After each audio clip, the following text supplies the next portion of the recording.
Tēnā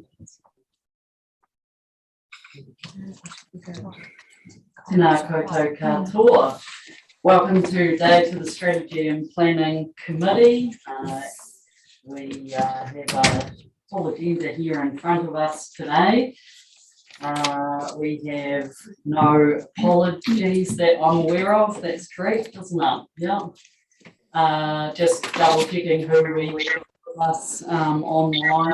I can see that we have Councillor Michael Decker and Councillor Brian Scott. Councillor Michael Laws, are you there? Not yet, so perhaps an apology for lateness. Somebody care to accept that? Yep, Councillor Hope, second that. Councillor Calvert. It might be that because he's not well, he might be coming and going. Yes, yeah, no, that's right. So, yep, thank you. Right, so, sorry, we've got a mover and a seconder. All in favour? Aye. Against? Carried. Right. We have no public forum that I'm aware of today. We can confirm the agenda. Reminder on conflicts of interest. Does anyone? Madam Chair, just note that I'll sit out of item 7.6. Thank you. Councillor Roberts. Oh, sorry. Yeah. Thank you. And sorry, is that item 6? 7.6. What's the subject, just in case anyone else wants to consider? So, Yeah. If that's the one on exotic forest, then I'll stand out. I'm just struggling to get the document up. On that basis, could I move that we put item 7.7 up before 7.6, so those that leave the meeting, and don't have to return? Would make sense. Cool. Thank you.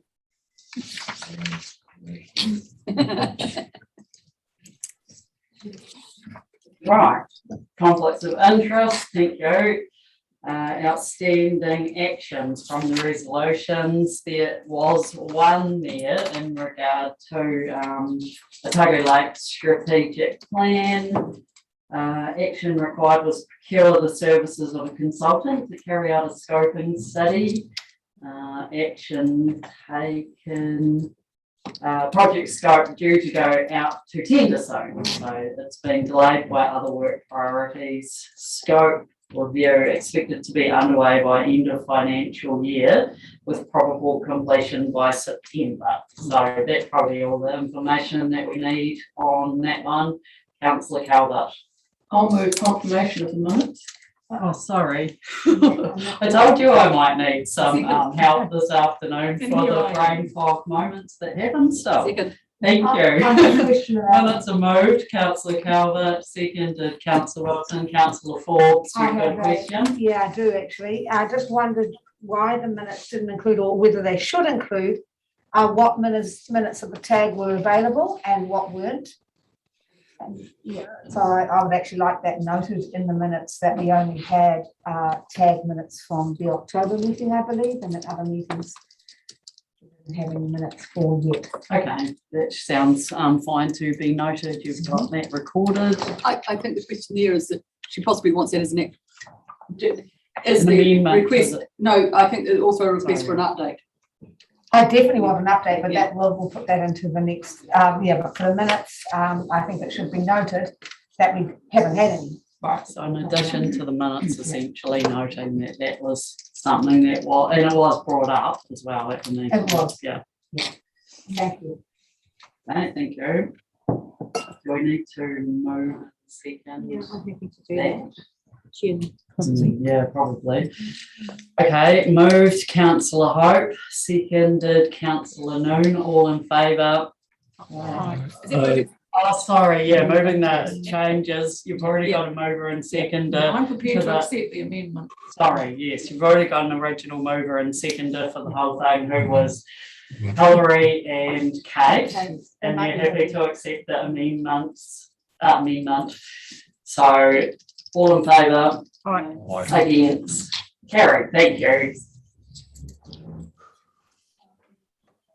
Okay, we have everything dealt with there at the front end. So we've got a number of matters for consideration today. The first one being an update on the South Dunedin Future Program. So no doubt we have some people here to join us for that. Gavin, did you want to lead this one, or how would we like to deal with that? Well, Madam Chair, I think we'll just invite Mr. Rowe to speak to his report. Will probably be the way to commence the item. Sure.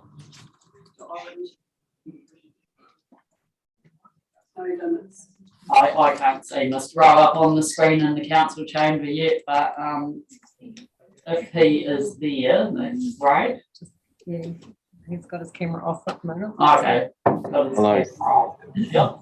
Councillors, I am here. I'm it's telling me that the host needs to start my video. It's currently blocking me from doing it. Oh, that's a new one. Okay, that's great. If you start off, we'll see you pop up in a minute. We're just fixing that problem. Okay. Great. Oh, here it There is. we go. Yep. Right. Kia ora koutou. Right, so I'll just make a few brief comments sort of to position the report. So back in November when I presented to the council, that first report was a bit of a stock take of my first 2 to 3 months in the role, looking at all the work that was being undertaken across both councils that related to South Dunedin Future and sort of how we might package that together and what the sort of strategic intent of that appeared to be, and then sort of mapped out a little bit of a way forward. This report is really an update on this kind of definition phase that we've been in for the last sort of 3 or 4 months. So looking into all of those issues a bit more deeply, deciding kind of how do the elements relate to one another, who would need to be involved, and how might we package that moving forward. And then the idea being that the next report in June will lay all that out in a bit more detail and present a plan for how we would propose to take the program forward over the next sort of 4 to 5 years. So other than that, I'm happy to take the report as read and answer any questions.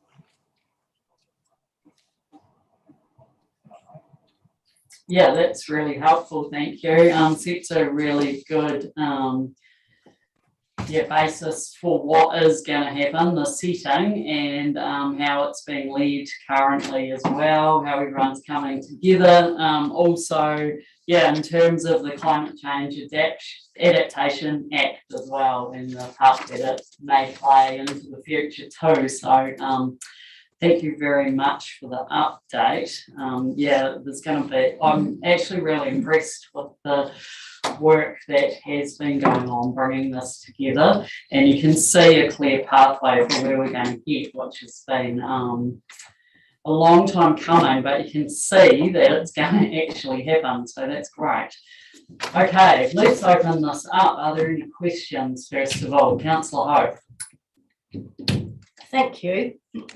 It is a very good report, Chair Robinson, and you lived in South Dunedin, I lived in South Dunedin as a boarder growing up, and so this is wonderful to see so much action. I really liked figure 2, South Dunedin's future program scope. I have a question, Mr. Rowe, and it's not high level, but I'm thinking about somebody that comes to South Dunedin and they want to buy a property. And I'm thinking practically here, is there information already on the ORC's property base and DCC's property base that perhaps would alert them, should they be wishing to buy a property in this area with all these factors going on with climate change, that would alert them? What have we done, if you like, to future-proof ourselves if somebody's going to come in as a new resident to that area?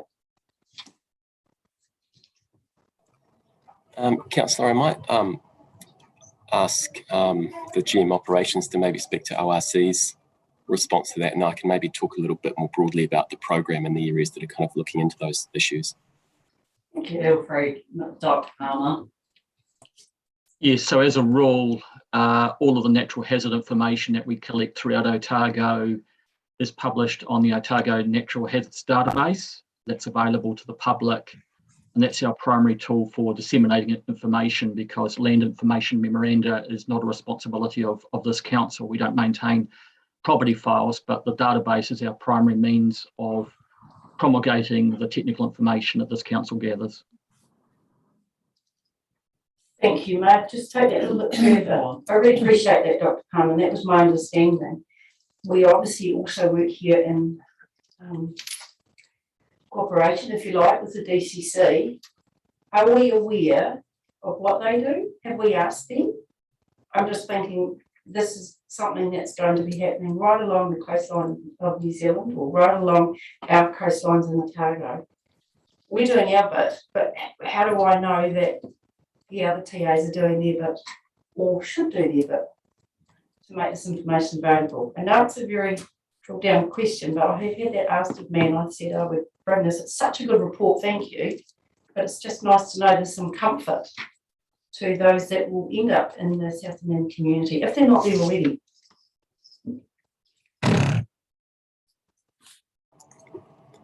Councillor, I can speak a little bit to that. So amongst a range of groups that the program team is engaging with is the property team at Dunedin City Council, as well as the land use planning, Three Waters and the like. My understanding is that the Land Information Memorandum, the LIM, is the primary source of that information. There's also a lot of work going on nationally in this space around one or two councils have gotten into some sticky situations around what information is put up where and how that information may or may not affect kind of current property owners or prospective property owners. We are hoping that some of this will be explored, if not clarified, in some of the reform of the Resource Management Act and the Climate Adaptation Act and the like, that we hope to come out of that. But it's a tricky space. We're currently looking from a program perspective around how do we make a lot of the natural hazards information that the ORC has collected over recent years and continues to and monitor, how do we package that in a way and make it as accessible as possible to the layperson, and how do we weave that into the broader conversations that the program is going to need to have about sort of community wellbeing, aspirations, transport, Three Waters, etc. So it's very much a part of it, but I don't have a specific answer to your question, sorry.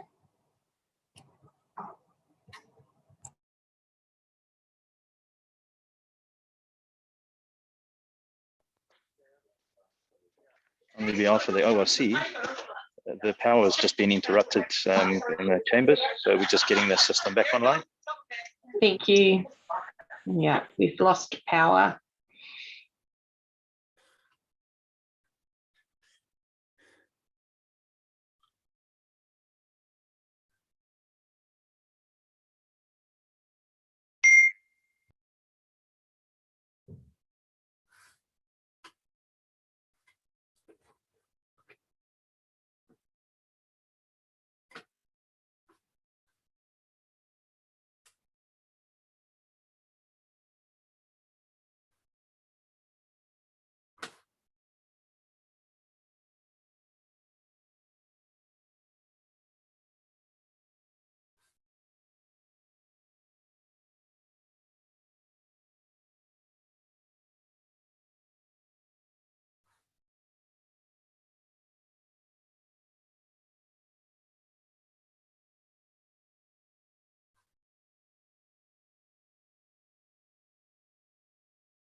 about to are we live? Yes, we're live. Yep, we're live. Right, so we are reopening the meeting.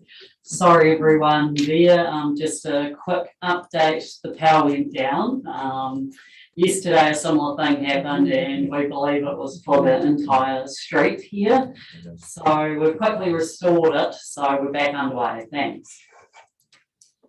I think we were with Alexa, is it? Was asking in the middle of asking a question, and Mr. Rowe was answering, but unfortunately you continued to present and we didn't have power. So perhaps if you can remember where you were at, just go back to the beginning. I think it was Me. your question. Was it Carmen? Sorry. Yeah. Do you want to restate the question, Carmen, and we'll just go back to Mr. Rowe's answer? What's concern about? Thank you, Mr. Rowe. I was just asking to you, the great work here is absolutely fantastic. And all I was just thinking, if I was someone that just wanted to come and live here, I wanted to buy a house, didn't know a lot about South Dunedin and this program and everything, but I wanted to get down into the detail because, you know, you need to know what's going on in your backyard. And Dr. Palmer has answered what we do here at OIC, but I was just asking you, just trying to tease it out with, say, the DCC, for example, what they have. And you know, can they find this information? How freely available is it to find?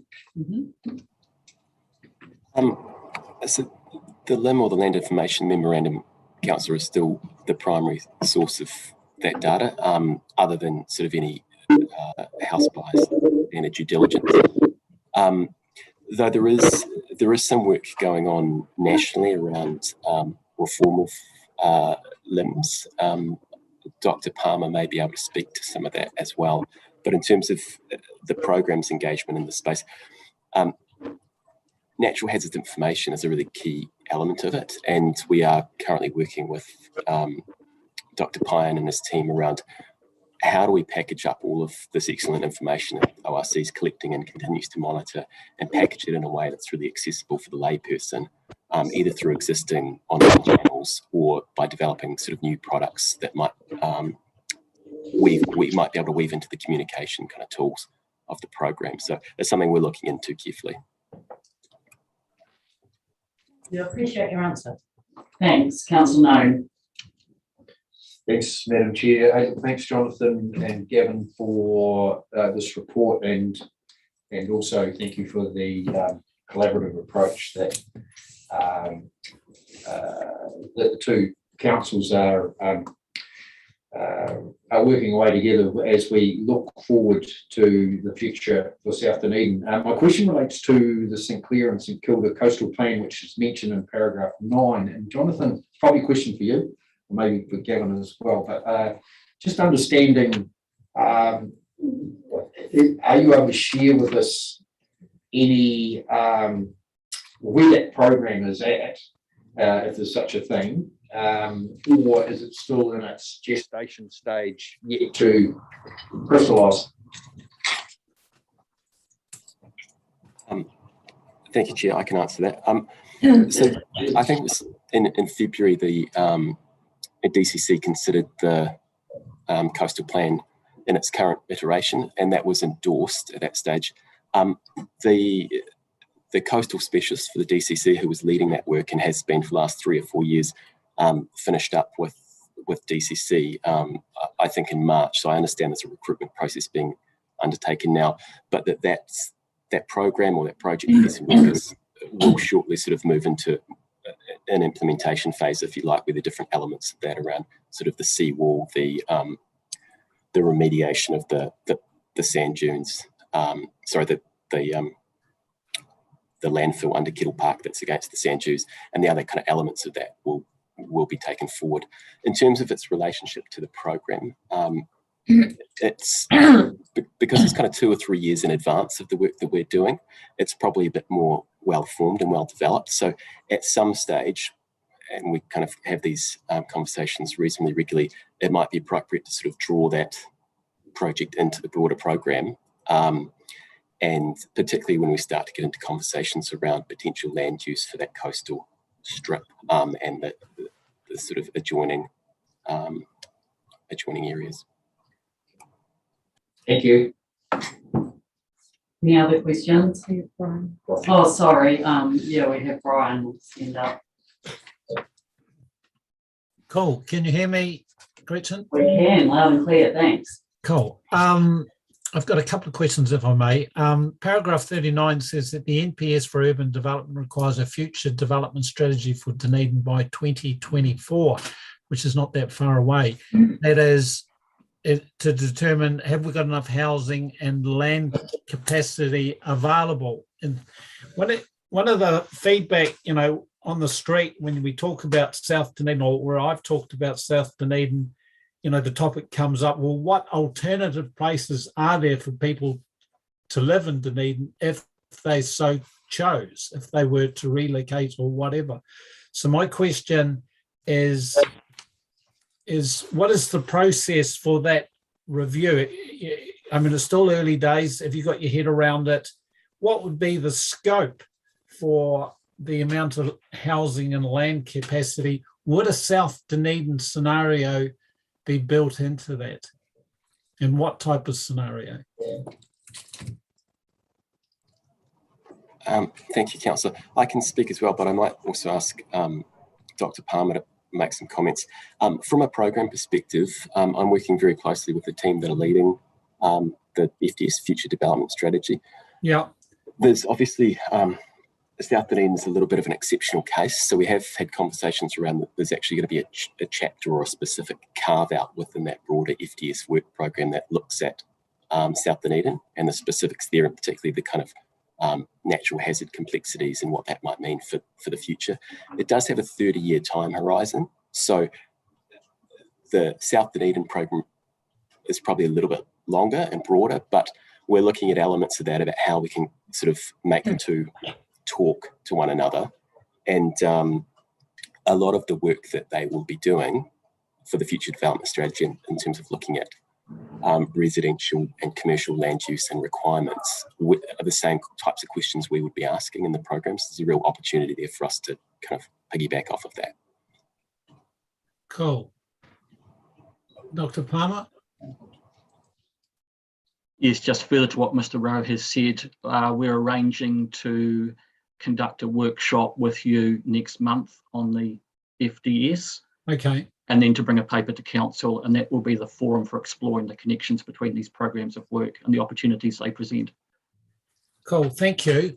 And Madam Chair Gretchen, my second question was just an inquiry regarding Falgree Park. It seems to me, that's sort of an initial test in terms of big picture thinking around South Dunedin, and there's certain opportunities there. Have we had any feedback about Falgree Park? Madam Chair, none that I'm aware of from an ORC perspective. Through the chair, Councillor, I can say that the current owners of Falgree Park ran a couple of consultations later last year, and I understand that are in ongoing discussions about the potential sale of the site. In terms of sort of commenting more broadly, Falgree is the type of site that, or strategic site that will be relevant to the conversations we're having in the program. There's a number across the city. From our interest in it really is how do we get the system, both ORC, DCC, and sort of all of the other organisms operating in the city, to whenever there are decisions about purchase, private land use, etc., that they're all made from, those decisions are made from an informed position around what is the natural hazard context, what is the change in context and riskscape that's going to be due to climate change over the next kind of 10, 20, 50 years. Because, we're conscious that we do need to manage a whole range of issues around housing, around water, around the Three Waters network. So there is a need to kind of balance all of this in a sort of master planning context, if you like. So I'm aware that we put in a good submission in relation to Falgree, and our thoughts were loud and clear. are we at the front desk in terms of proactively getting an optimum outcome? Through you, Madam Chair, yes, this council made a submission. My understanding is that awaiting the minister to make a decision and to announce that decision. I've not received anything from this on behalf of this council in respect of that decision. Okay, thank you. Thank you, Madam Chair. Thank you. Any other questions at this point? I just wanted to note as well that Councillor Laws has joined us. So if you have any questions, Councillor Laws, you're welcome as well. I'm happy to move the three recommendations for noting, Madam Chair.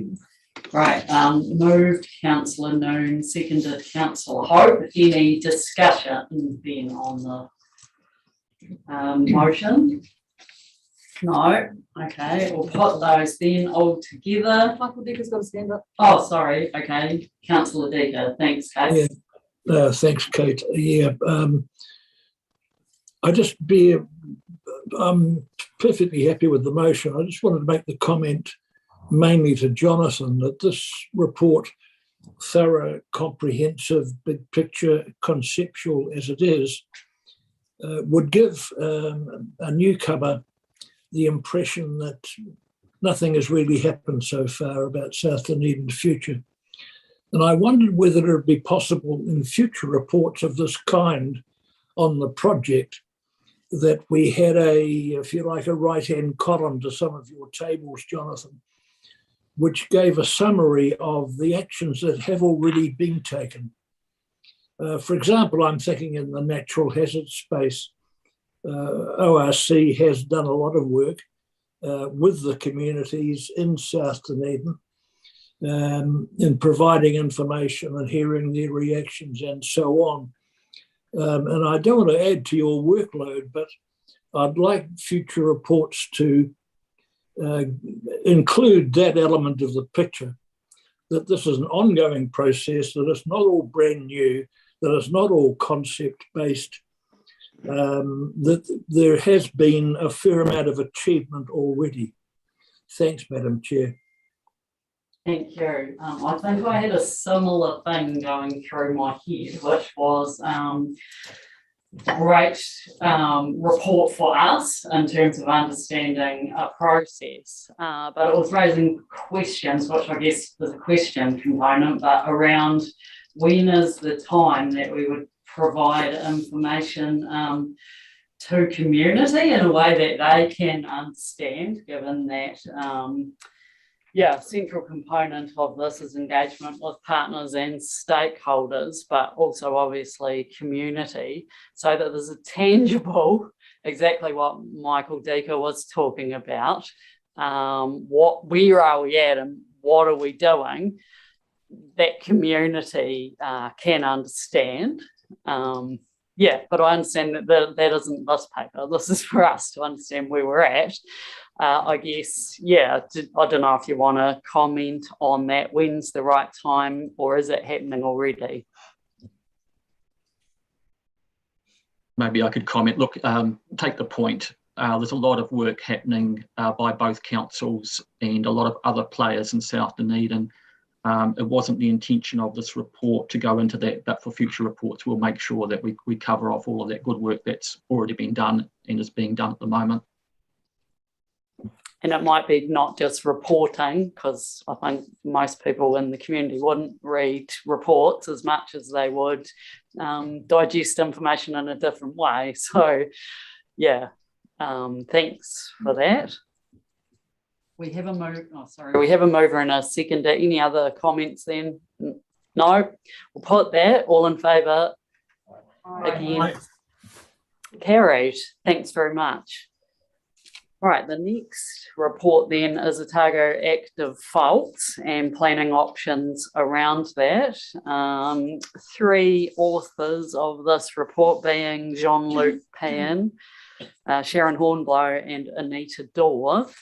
I'd imagine that we have all of those people online, but we certainly have Anita in the chamber here today, and Gavin, you're with us as well.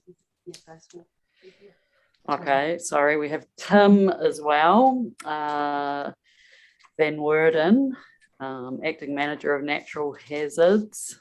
And I think that's it, isn't it? Oh, and yeah, and Sharon. Tonita's just joining us up the front. Would you like to introduce the paper, Anita, and cover anything you wanted to? I was going to say I'm a bit of a backseat passenger on this one. So Sharon has done the legwork on this, and she might want to speak to the paper first. Sharon, are you there and available? Oh, there, I can see you. Great. Hello. Yeah, I'm at Stafford Street. Brilliant. If you want, I do have like a 10-minute presentation I could chuck up on the Zoom, but otherwise happy to just take a few questions and things. I think it would be really valuable. We were, well, I certainly was expecting the 10-minute presentation from you, so that's yeah, sure. Brilliant if you're able to do that. Thanks. Some people have got their hands up. Is there a reason for that, Hilary? I just had a question, but if After the presentation. and this might answer it, the proposed designation of the fault the fault avoidance zone that seems to come Akatori, that area or something. I wanted to know where that was, because presumably the idea would be when it says avoidance, it means nothing's happening there. So I just wanted to know where that zone was. Should we jump into that now, or should I just do the presentation, which kind of let's do the presentation. Yeah. It'll cover that and lots more. Thank you. Sweet, I'll do that now.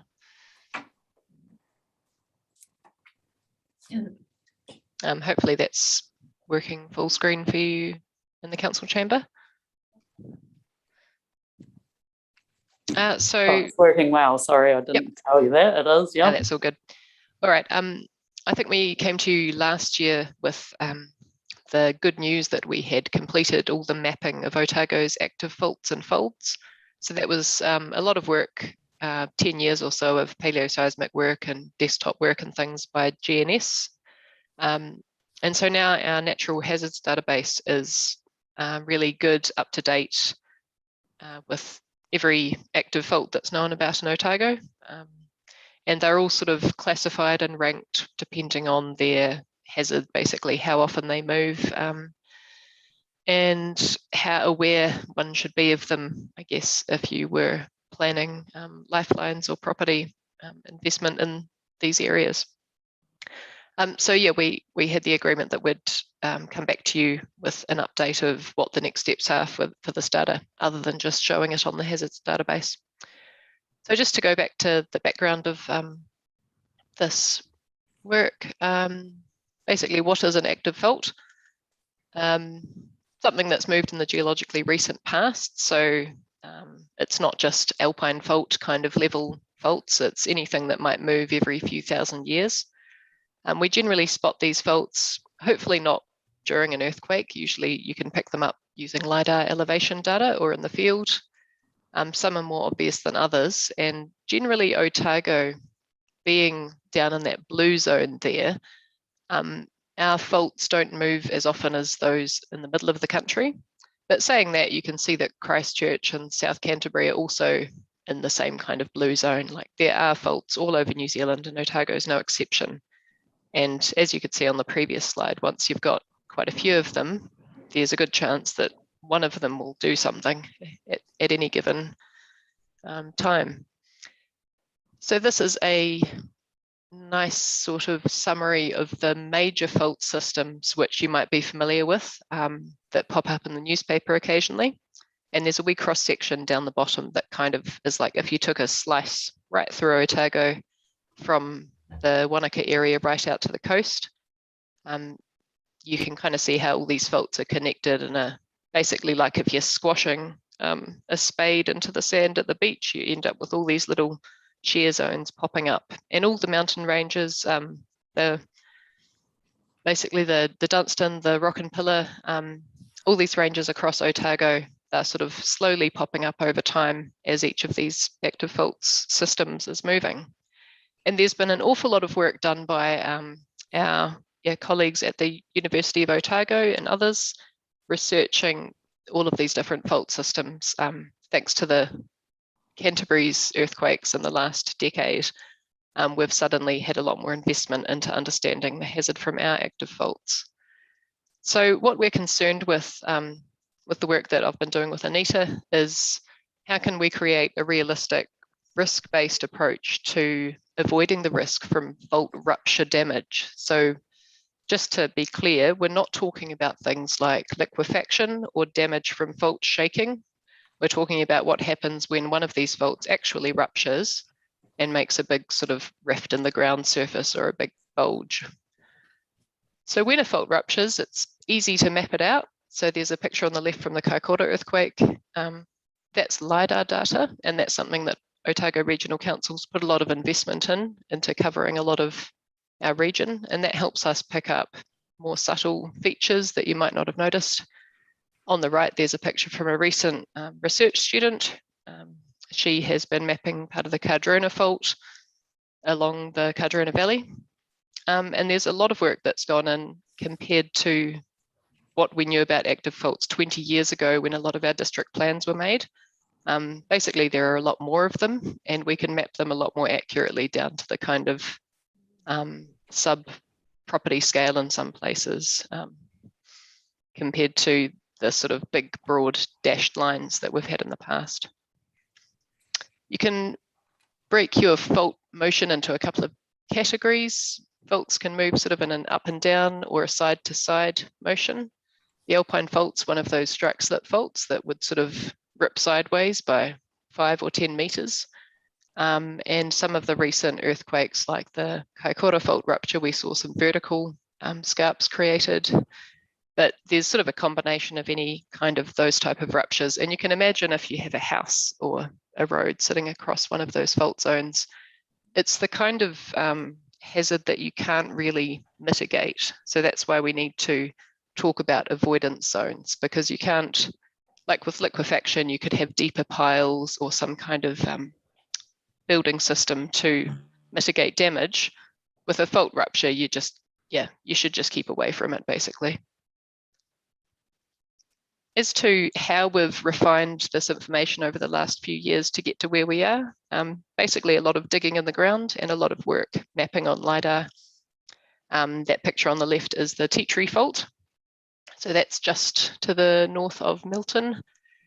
And basically you dig a hole across it and you carefully log all the different sands and paleo soils and get carbon dates back from them. You can kind of reconstruct the past movement of that fault. And occasionally you'll see news stories coming from like Mark Sterling and the University of Otago talking excitedly about what we've found out about when one of Otago's faults has moved, how big the scarp was, whether it ruptured with other faults, and what that tells us about the kind of hazards to expect. So there's been a lot of work in the space recently, which is really exciting.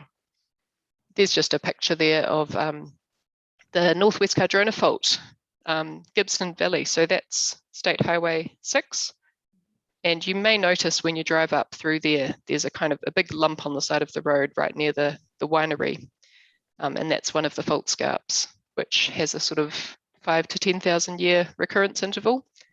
So they're not super active kind of faults like the Alpine Fault, but they're also, there's enough of them around that you could reasonably expect at some point Otago might experience a local fault rupture. Here are some pictures from the Greendale Fault earthquake. So interestingly, that fault line had a 20,000 year recurrence interval. So that's just an example of why we care about faults, even if they have these kind of 5-10,000 year kind of timelines given to them. Displacement across a fault, it can be kind of not that exciting, but still a nuisance because it's occurred over hundreds of meters, like little tiny bits of the ground ripping, or it can be quite a sharp cut through the ground surface that completely damages buildings and roads. And we've had lots of really good observations of that in recent earthquakes in Canterbury.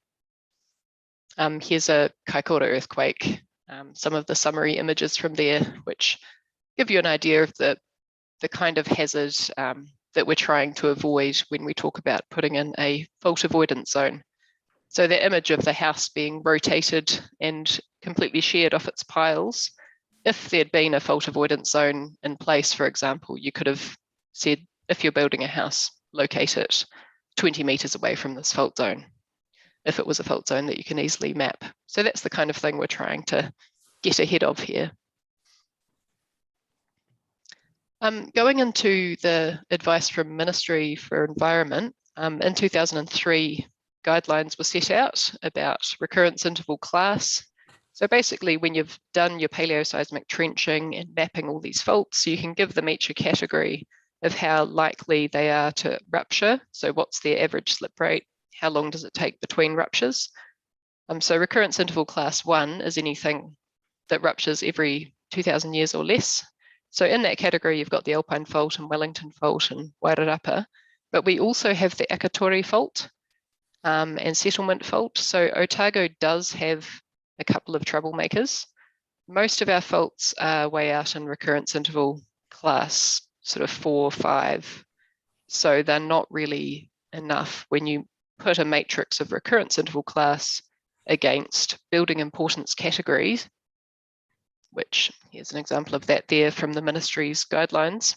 For the most part, it's recommended that for Greenfield sites, for example, if a fault has a greater than 5,000 year recurrence interval, most building activities are going to be permitted.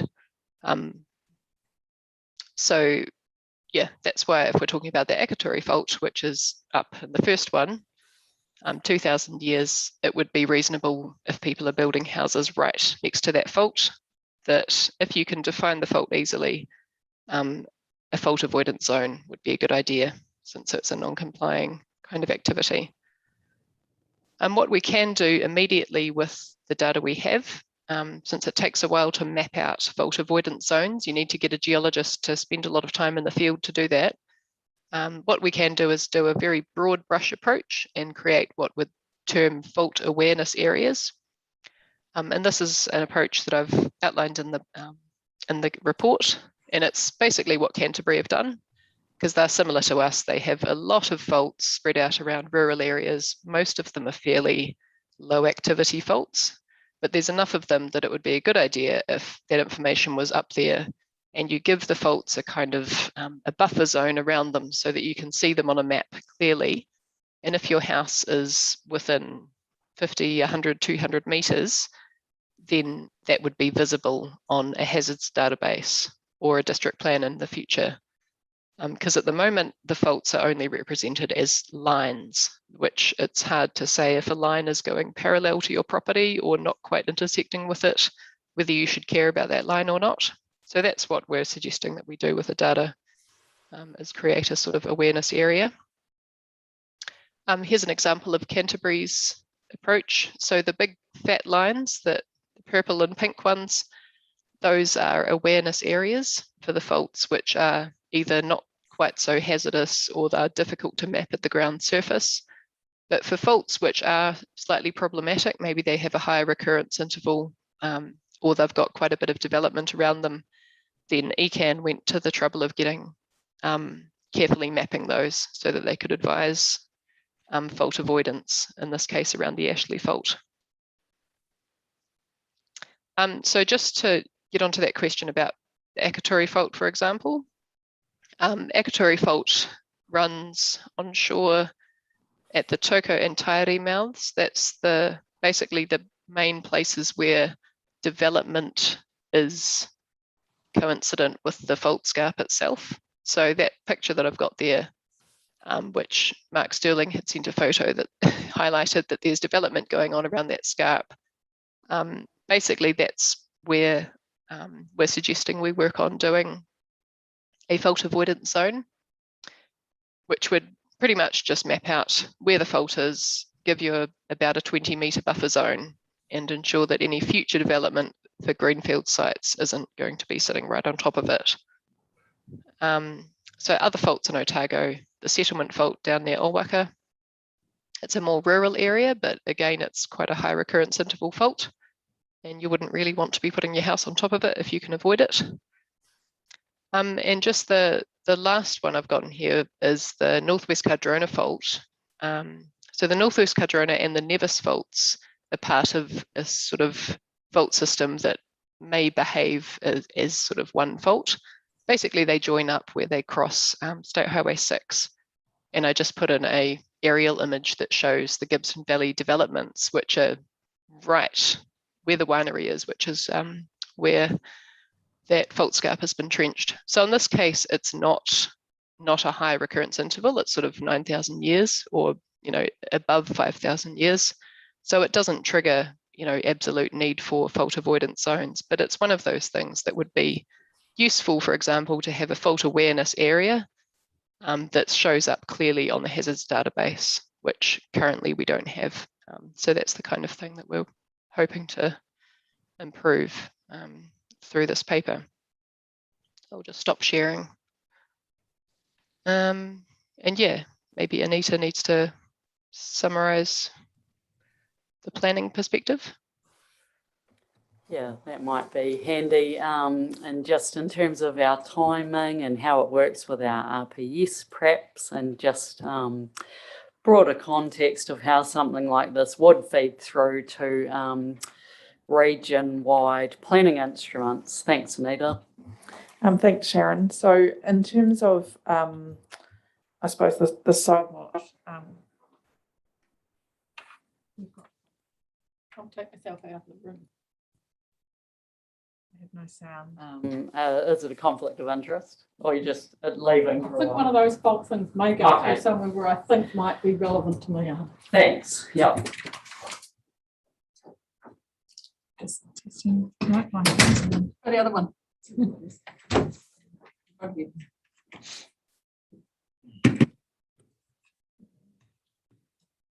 Perhaps it's a sign I've spoken too much today already. In terms of, the so what, so there's several different things we can do with this. Both the partially operative and the proposed RPS have a pathway for us to continue this work program. There's always some caution around a proposed document, but the decision on the hazards chapter would have to do almost a complete U-turn for us to have any issues in terms of conflict. So there's policy support to adopt an approach that might see a two-tiered management regime for faults. The discussion would be where they sit.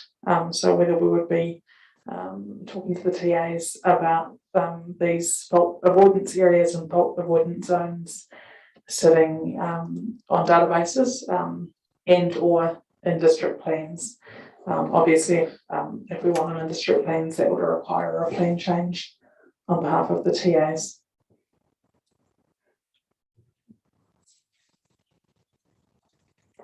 Thank you. I just want to take a moment to thank you to Sharon for the presentation. That was really helpful and really good and graphic. Thanks. Councillor Wilson. Great, thank you. It's a great report and really interesting. I'm just going through your fan hazard. Sorry, the earthquake and fault that hazard layers on your website. It's a fantastic. When you see the context on those bigger maps, it's a great piece of work. The question I have is you're talking about the timelines in the report and just understanding where TAs are at with updated plans and especially the urban development that's taking place in certain areas is some of us. There are some areas that we should be trying to. I'm going to read with that. Are you comfortable with the timeframes that we're going to get the best result and minimise the work for TAs having to update their some of the urban developments? So there are some parts of the Otago which are having to update their plans now with urban development that could miss out on these timeframes or not. Does that make sense? Sorry, no. Tracking. Sorry. I think DCC is looking at doing some more urban areas development or allowing some development. We've got some areas that you're quite clear about having fault lines that may have an effect, and you've got that photo up there of the development that's happening on the fault line. But the process, I think, is June 2023 for us to, in the report. And I'm just wondering, you don't talk about the TA process and their timelines for their updates for the 2GP and whether we can, I'm just questioning, you talked about it yourself, but I don't think it talks to any particular TA in their plans and whether it does it hurt any of them or the processes. So the report's got a recommendation that a report come back to you by January 2023. Oh, so January, I thought the June was for the, And my understanding is that would be a report that would say what we would do, not that it was done. And so that report and that conversations with the TAs were taken to account their own work programs. And bearing in mind that not all of our TAs would need to have fault avoidance zones in their maps. So there might be, that report might say these TAs will do X in this time frame and these TAs will do X and Y in this time frame. Yeah. And that works with their planning framework. Part of the report back to you in January would discuss what their own planning frameworks were and how that worked. Okay.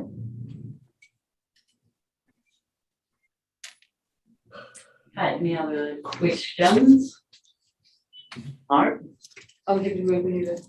Right, yep. Oh, sorry, there was Brian's question. Thank you. If I owned a house that turned out to be in an FAA, what would be the consequence? What would be the process? What would happen from there? And I hadn't been aware of it. So I will start to answer that, and Sharon can correct me. So the ministry has got some advice on how you manage fault avoidance areas. And so one of the implications of these, obviously, if I've already got a house and I'm in it. Existing use rights rebuild. Yeah, the fault avoidance areas, I don't think there'd be any implications on your existing house. I thought we said that, for example, Torrey Mouth, Toko Mouth had houses in these areas. So there's a fault avoidance zones, but the ministry's, Sharon, correct me if I'm wrong, the ministry's guidance doesn't retrospectively. So there's difference between Greenfield and Brownfield sites, basically. So a Greenfield site has different thresholds for resource consent, sort of recommended processes to already developed sites. Like, for example, Wellington has got houses all over its fault zones, and a lot of that is fault avoidance zones. So if you were building a new town hall on the fault line, you would need to prove that you're not building it right on top of the fault line. But if you were building a new farm shed on the Nevis fault or something like that, that's fine. Like, basically there's different levels depending on the building category. Yeah, but my question if your house is already, if it's a fault awareness area, for example, if you're in Mosgiel and you're near the tea tree fault, which is a not going to trigger a sort of fault avoidance process, then there's no compulsion to do anything, and nor are there strict rules around what resource consent controls on what can be built. The idea around fault awareness areas is to inform landowners rather than compel them. So it's a kind of risk-based approach where if the information is clearly available and if in future it is in a district plan, it's an awareness area. It's not actually a planning zone. Okay, and it would be on the limb. That's up to the TAs, and that's what we're discussing, I guess. Cool. Thank you. Thanks, Scott. Councillor Malcolm and then Councillor Dickard. So, for existing, Someone might not be muted and we got some feedback. Thanks. For existing, yeah, so we're talking existing buildings, the same as Councillor Scott. So what assessment has been done to determine the number of affected buildings if this notion is introduced? So the Akatori Fault, how many buildings are actually sitting on that line that would be that FAA line or zone, sorry. And so have we assessed desktop what is actually in that? And that would be part of the work going forward. Other work going forward, yeah. So yeah, would probably have a value effect on that at the end of the day, but doesn't preclude us from not preparing everyone to know that that actually is a fault line. So thank you. That's going to be done. Councillor Decker. Yeah, thanks, Gretchen, and thanks you, Sharon, for an absolutely top-rate presentation. I agree with the approach that you're suggesting. I agree with what ECAN has done. I think that's spot on, given our geologic foundations. My question is, Sharon, if you happen to know, when ECAN Canterbury were doing the work they did they involve the insurance industry at all to get their views on this, particularly on the scope and scale of the FAA? The fault awareness area approach, which ECAN have pioneered, is, as far as I've discussed with David Barrell and those at GNS who have helped create it, it's kind of the best idea for what to do with all the fault lines around New Zealand that aren't hazardous enough to compel any kind of restriction on building. I don't think it was anything to do with insurance industry. It was just something that was sort of triggered after the Christchurch earthquakes. And the fact that the Dunedin earthquake was on a sort of a low recurrence fault, so technically a not very dangerous fault, but still caused a lot of land damage. And yeah, basically that the awareness area approach was just, what do we do with all of this data, all of the regional scale mapping of faults that can actually help out in the future. And it was done in full discussion with the TAs in Canterbury, and ask them what they wanted in future for suggesting to put on their district plans or their limbs. So it's basically, it's out there and it can be taken up by the TAs, and we're encouraging, I guess, that as other regions around the country map faults and things, that they'd take up the same approach. I think it's a marvellous approach. Thank you. Thanks. Looks like we've exhausted the questions for now then. We had Kate, I think, who was willing to move the recommendations. We've got the 4 of them there. Everyone's aware of what they are. Councillor Hope is willing to second. I'll put all those, all in favour.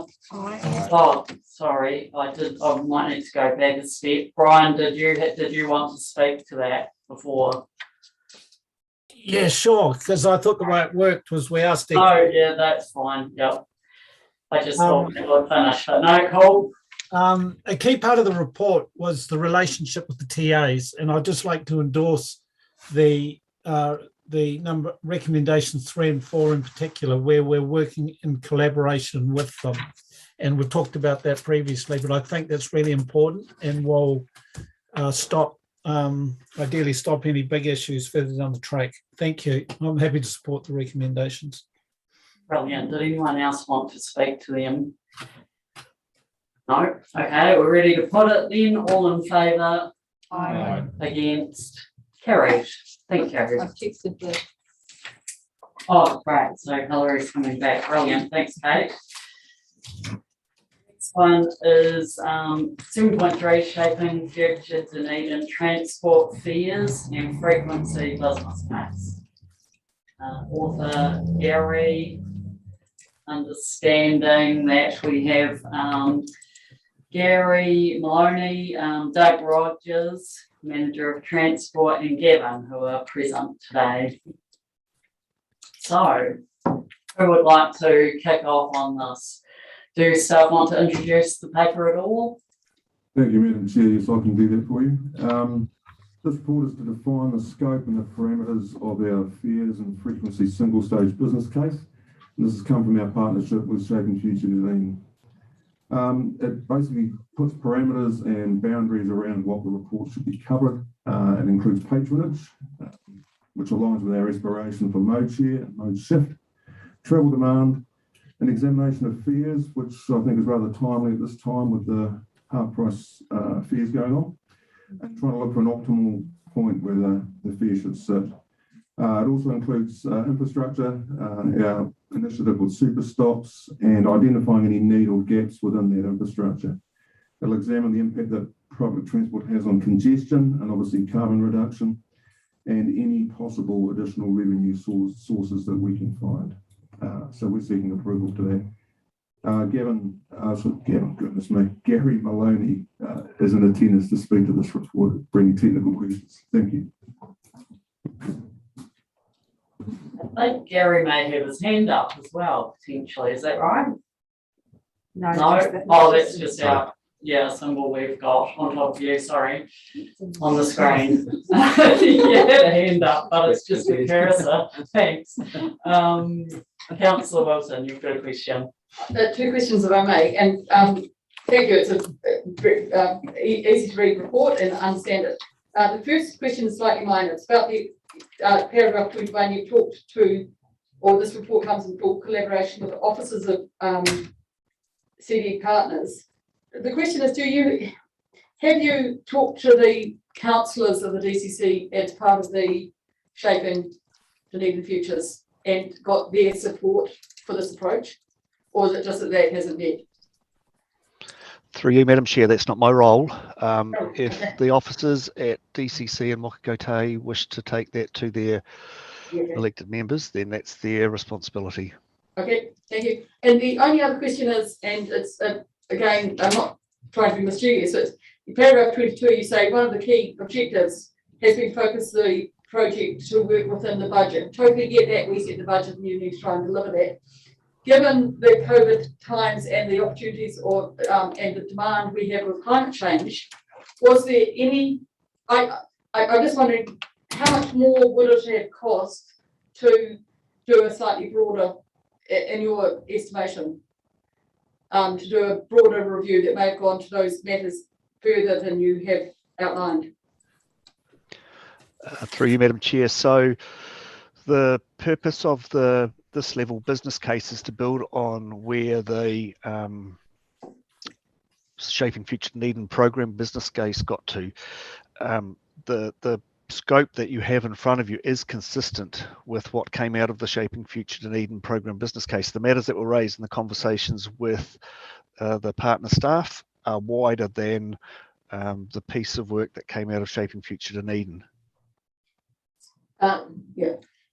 I just hope it's not, sorry, the reason I'm asking the question is through you, Madam Chair, is just to make sure that we're not losing an opportunity here to do a broader review, which would, given climate change, to me seem a timely thing if that was something that other partners thought was necessary. I totally get if they didn't think it was necessary. If we're talking $10,000 or is it a factor more like a $40,000, I just want to make sure that we're not losing the opportunity, that's all. Yeah, I don't think we are, Councillor. The purpose is to grow our mode share and our patronage, and I think I may have mentioned previously, if we maintain the current level of mode share that we have in terms of its proportion of current patronage, to get to the desired 8 or 8.5%, we're going to have to treble our total patronage. So, I think there's, it's going to deliver a number of outcomes if we get there. Thank you. Thanks. Brian Scott, Alexa Forbes, and then I think Michael Deacon has got his hand up.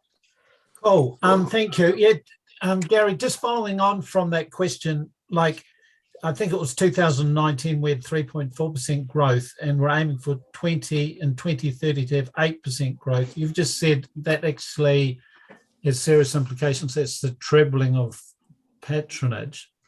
I'm just wondering where that 8%'s actually come from. Like, for example, we've got climate change, we've got a lot of work around, we hear a lot about we need to have a certain number of people on public transport to meet our carbon emissions, all this type of stuff. if you look at that lens, what number would you have come up with? Like, is there a gap? Are we forever trying to incremental improvements? Or at what point do we look at the big picture and say, hell, we've got this big target, but this is what it is? Councillor, so we're not constrained to 8%. It's 8% mode share and in terms of journey to work. It's currently 3%. The figures that I was using before was saying if in terms of what that journey to work portion is of total, if that doesn't change, then we're looking at trebling patronage over that time. Ideally, you're wanting to grow that mode share proportion as well as mode share number of passengers. We're not trying to necessarily, just get bums on seats for the sake of getting bums on seats. So it's always about a moment in time. Yes, we will have the emissions reduction plan coming out shortly. This is not your only opportunity to address, well, how much do we need the service to grow and to encourage people to use. We have in the LTP in, I think, year 4 or year 5, another look at this. But as I say, it doesn't necessarily constrain you to 8%. The options that will come out in developing the business case may be to grow it more than that. It all comes with costs, and that will be a decision that you'll get to make post the draft business case being done. Okay, thank you. A second question, if I can, Madam Chair. Just around the fare structure. So, we've got this question, what fare structure should apply? Like, that's a pretty broad type of question. How much are we taking seriously the status quo in terms of the $2 fare and the benefits of that? Bearing in mind that it might be determined that from a social perspective, that type of subsidy is actually required. Like, it's not all, there's a social element to this question. So is that taken into consideration? Through you, Madam Chair. So what you will get through the business case are some options around fares, and it's your role to decide what will deliver the outcomes that you want delivered. So one of the options may be to continue $2. It may be to come back with a distance-based system. It's not necessarily just going to say, well, it's going to be $2 going forward. I mean, at the end of the day, the business case will inform future decision-making of council. Okay, cool. And lastly, why have you focused on super stops? Is that where your big bangs for the bucks are? So super stops were an initiative in the previous public transport plan. They're effectively where you've got more than one route coming to an interchange point. And you may recall earlier the year when we were talking about the school bus stuff in Dunedin, you've got 2 or 3 services coming to the same point in Green Island. So ideally, it would be better to have more than just a kind of standard bus shelter, and that's what you get. So the idea of super stops is to provide a bit more amenity, and you might have a few more attributes that you wouldn't normally get at just a stop somewhere along the route. Thank you. Thanks. Alexa. Thanks, Gary and Doug, for a really good report, and it's great to see what's in scope and out of scope. I actually just want to revisit where Kate was going in terms of DCC. Given our recent meeting with them, I am wondering if, and Andrew, you may be the best person to answer this sort of question, but it's,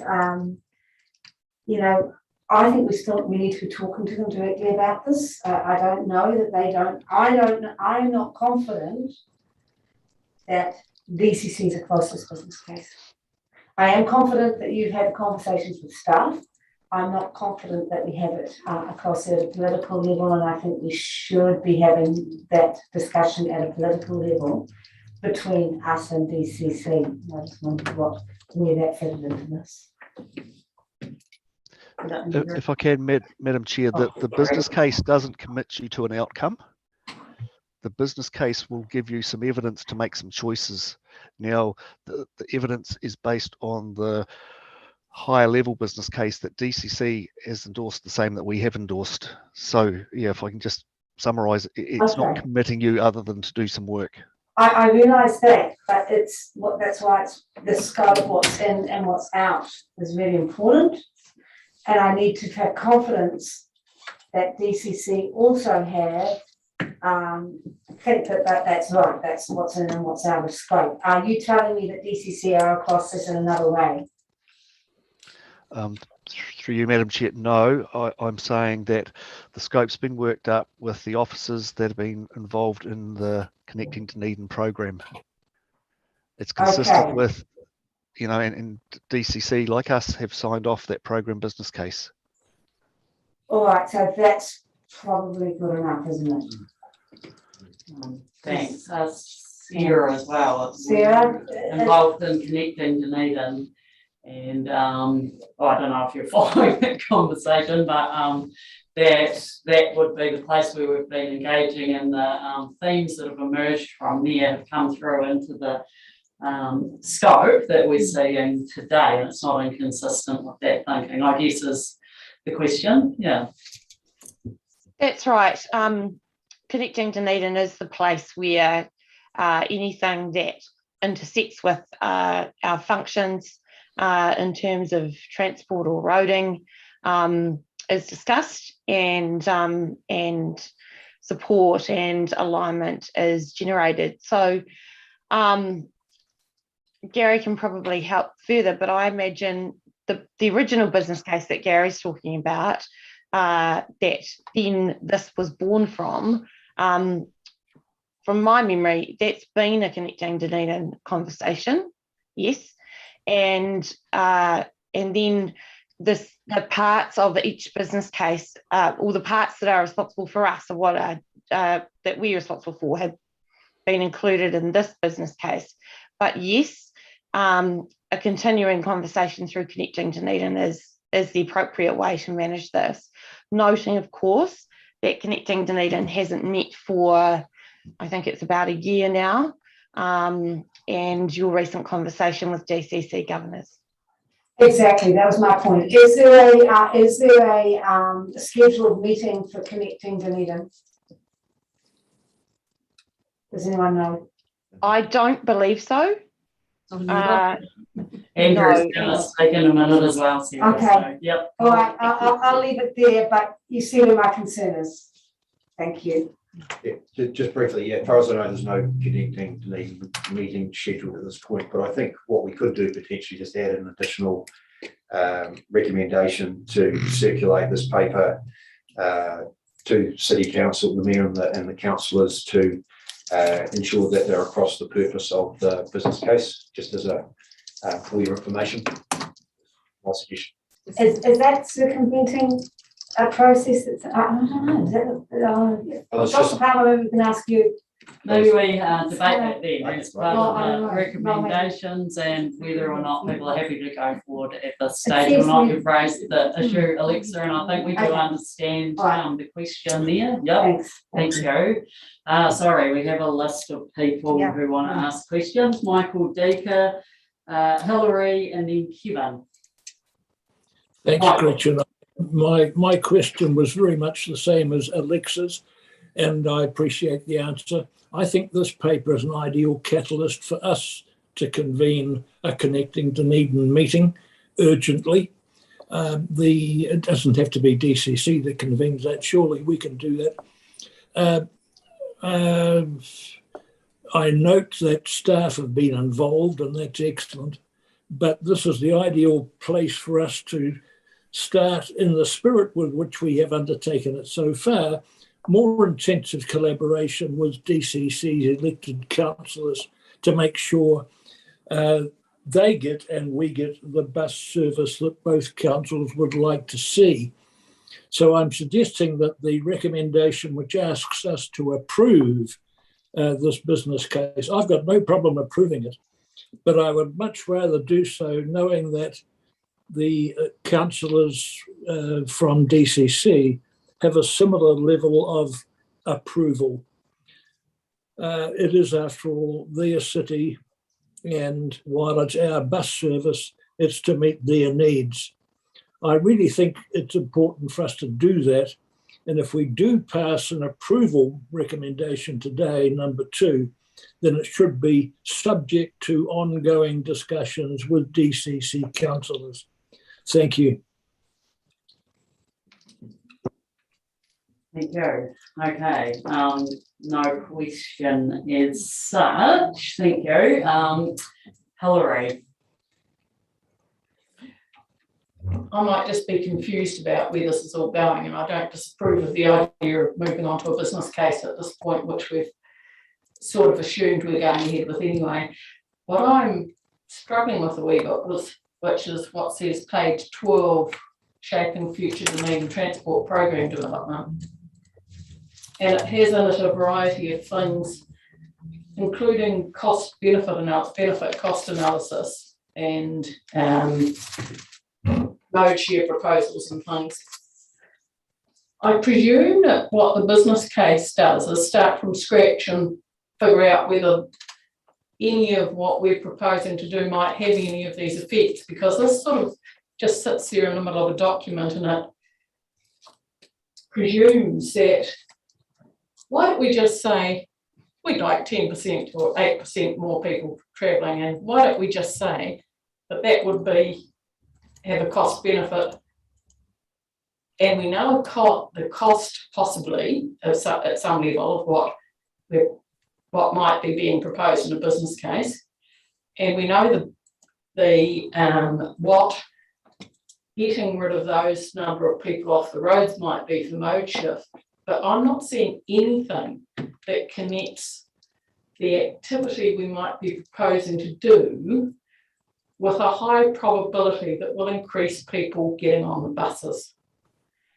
I think there's a missing bit there, and I'm just wanting to know that the business case actually connects that dot, because just saying that we want more people on the buses and that it would be a really good benefit because this is the cost, assumes that cost will achieve that result. And I'd like to know how we connect that, because at the moment we've had these aspirations for years and we've had results that don't bear any resemblance to increasing the number of people on the buses. So I'd just like to know whether the business case would provide any likelihood that spending any money would achieve any mode shift. Is that what the business case will do? What data and evidence would go into a business case for increasing mode share, isn't it? Would come out of the business case, sort of, yeah. Through you, Madam Chair, so our business case will develop further where the Shaping Future Dunedin program business case got to. It will present the evidence to support investment or not. If there isn't good evidence to support further investment, then that's what it will show. There are no certainties in life, but it will be based on modelling as well as similar case studies, either in New Zealand, Australasia, or around the country. Yep. Okay. Thank you. Kevin. Look, I think it's a really a timely initiative to keep this going. We're spending $36 million or close to $36 million on transport. Really good news. There's 68,000 people that used buses last week, but it still makes it $10 a trip, and we're getting a couple of dollars a trip. So we're even when we take Katahi out of it, we're still 66% subsidy on our trip. So it's a really opportune time to have a good look. And I assume that the business case will actually help us determine what sort of investment we're going to have ongoing. And so my question around that is, so could this result in a change of service thinking and mean the proposed year 3 changes could be significantly changed? Again, through you, Madam Chair. So at the moment in your long-term plan, you've budgeted to invest in 1 super stop and 2 service improvements. One of those year 3 actions is actually a year 2 that was recommended that you push back because the evidence wasn't there, because the business case hadn't been done. The business case will provide you with what you need to make a decision about whether it's worth investing in that or not. Okay. Now the questions. Right, well, we do have recommendations, 1, 2 and 3. We had some discussion about those already in the questioning component. One was noting the report, so we could probably do that one anyway. Do a mover for that. Councillor Hope, seconded Councillor Forbes, all in favour. Against, carried. The next one then is approves the scope of shaping future Dunedin transport fares and frequency single stage business case as described in the appended shaping future Dunedin transport fares and blah blah blah. Yep. So Alexa's moving that. Councillor Hope is seconding. Do we have discussion on that one? Yes, Madam Chair, I raised the question of whether that could be changed to being subject to approval or consultation with Dunedin City Council. I don't want to approve it unless I know that they are roughly in the same waka as us. Would it help if we had another thing here where we ask staff to organise another connecting Dunedin meeting? I kind of think this is connecting Dunedin rather than directly between our two councils at this point. Yep, I agree, Alexa. The forum doesn't bother me. And I think if it is connecting Dunedin, it would have to be the CE that convened the meeting. But whatever means is used, I want to be around the table with Dunedin City councillors who are interested in PT and let them tell us what they think of this paper.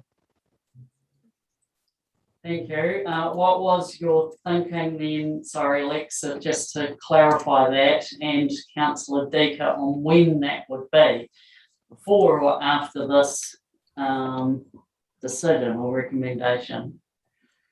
Well, if we pass if we put the recommendation and it's passed, subject to consultation with DCC, then I'd be happy about that. At the time, I don't suppose it's all that urgent. Looking at Gary's timelines, the Gantt chart that he's got on his business plan seems to be reasonably flexible.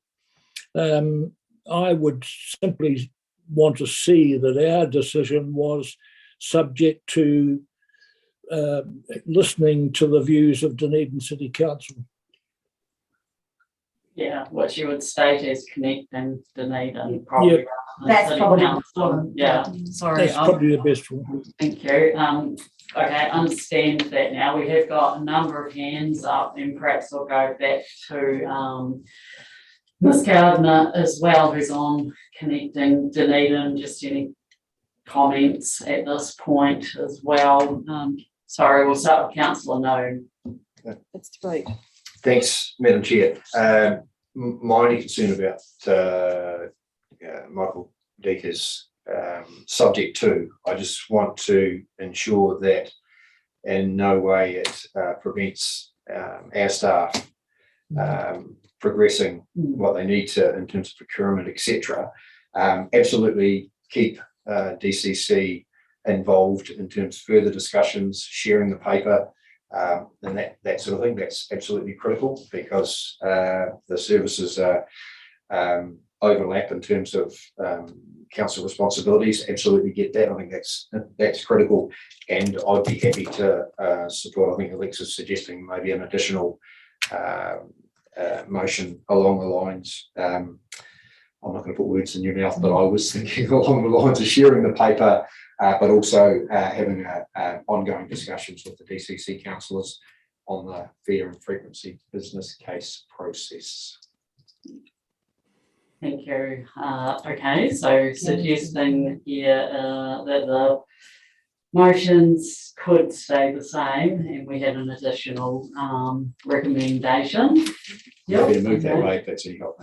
Gary's got his hand up. Yeah, I saw that. Kevin, are you happy to go after Gary or you were next? Gary, Yep. Okay, Gary. Through you, Madam Chair, if you're not happy to sign off the scope of the business case today for whatever reason, it will delay the opportunity to make decisions for your next annual plan. So, we've already pushed off doing a year 2 service improvement because of the delay in this project, and delaying it further will mean that, it's going to push those year 3 decisions that you'll be making back into year 4. Thanks, that's useful Sorry, information. are we in debate? Yes, we're in debate. We're just, well, yeah, and we could adjourn and we could try and iron out what our amendments or what additional recommendations are. We're doing it at this point with all the information that we can transparently, but yes, you're right, Hilary, we're in debate. Kevin, you were next. Mr. Maloney just answered my question around any delay making this subject to something. Actually, I really do appreciate getting the opportunity to talk to either through Connect Dunedin or Dunedin councils or whatever. But at this stage, we do run the bus service. So we need to make the decisions to make sure our staff can carry on. And then we need to forge ahead and get that connection going better with the Dunedin Council. I think they're actually, while they're intertwined, we need to make sure that what we're planning is going ahead, because if they say no to this whole thing while we're over them, we've fluffed around again. So but thanks for answering my question before I asked it, Mr. Maloney. Thank you. Okay, thank you. I think we've probably covered most of what we need to then, and the information that we need. We've got to move around a seconder for number 2 then. That was. Are we removing that subject too? Yes. We didn't actually have that. It was just floated as an idea. So what we have got formally is a mover and a seconder for number 2. So I'm going to put that at this point. All in favour? Aye. Aye. Against? Carried. Subsequent motion? Subsequent, what we might do, well, no, we could do that, but I was just thinking of doing it as a 4, yeah. Okay. So the next one, 3 then, is note that the business case will not consider a real-time service. As such a system became operative April 2021 in Dunedin and Queenstown. Someone here to move that? Councillor Hope, seconded Councillor Noon. Anybody want to debate that one? No. We'll put it. All in favour? Aye. Aye. Against? Carried. Subsequent, if somebody would like to propose one. Councillor Wilson. I ask that councillors Falk and Deeker present the report to members of the CD. Your mic's on, sorry, start again. Ask that councillors Falk and Deeker present the report to the members of CD at their earliest opportunity and to discuss it at their next meeting. Oh, sorry, yeah, and the chair, sorry. And that way they can send it today, just so we'll get the feedback when we hear our next meeting. And that's the best that we can do at the moment. Is next meeting enough, or are we going to be proactive? Oh, I guess that's in the understanding, isn't it, that we're going to be proactive on ensuring that there is. Well, I think you could, I presume, and my idea would be that they send it on at the earliest opportunity to those members and suggest a meeting be held that would help it. Yeah. Okay. So seconded. No, discuss it. We need a seconder first. Then you're seconding, Councillor I'll Calvert. second it. Yep. Okay, so we got Councillor Calvert there. Thank you. Right, now it can be debated. Councillor Forbes. I'm thinking that the fact that we've brought it up and discussed it here at this meeting is enough to have this attention focused on it. I'm not sure there needs to be anything more formal than that to actually achieve the objective that I wanted to achieve anyway, to make sure that they're across it. So I'm not sure that we need to, after a fact, after we've accepted it, to take it to them and say, oh, here it is. Hope you've been across it, fellas. Okay, does anybody want to, well, any point on that one? I'll do my right to reply at the end whenever it suits. Is Brian? Oh, okay, Brian. I think it would be appropriate to share it with the DCC as it's been suggested by Kate. I don't think we should, I think that would be a really positive thing and consistent with our previous discussion with them. Thank you. Anyone else? No, Councillor Wilson, right, replying. I would be encouraging people to vote this. I think the definite thing that we heard when we did meet with councillors is they want to have communication with us at every level.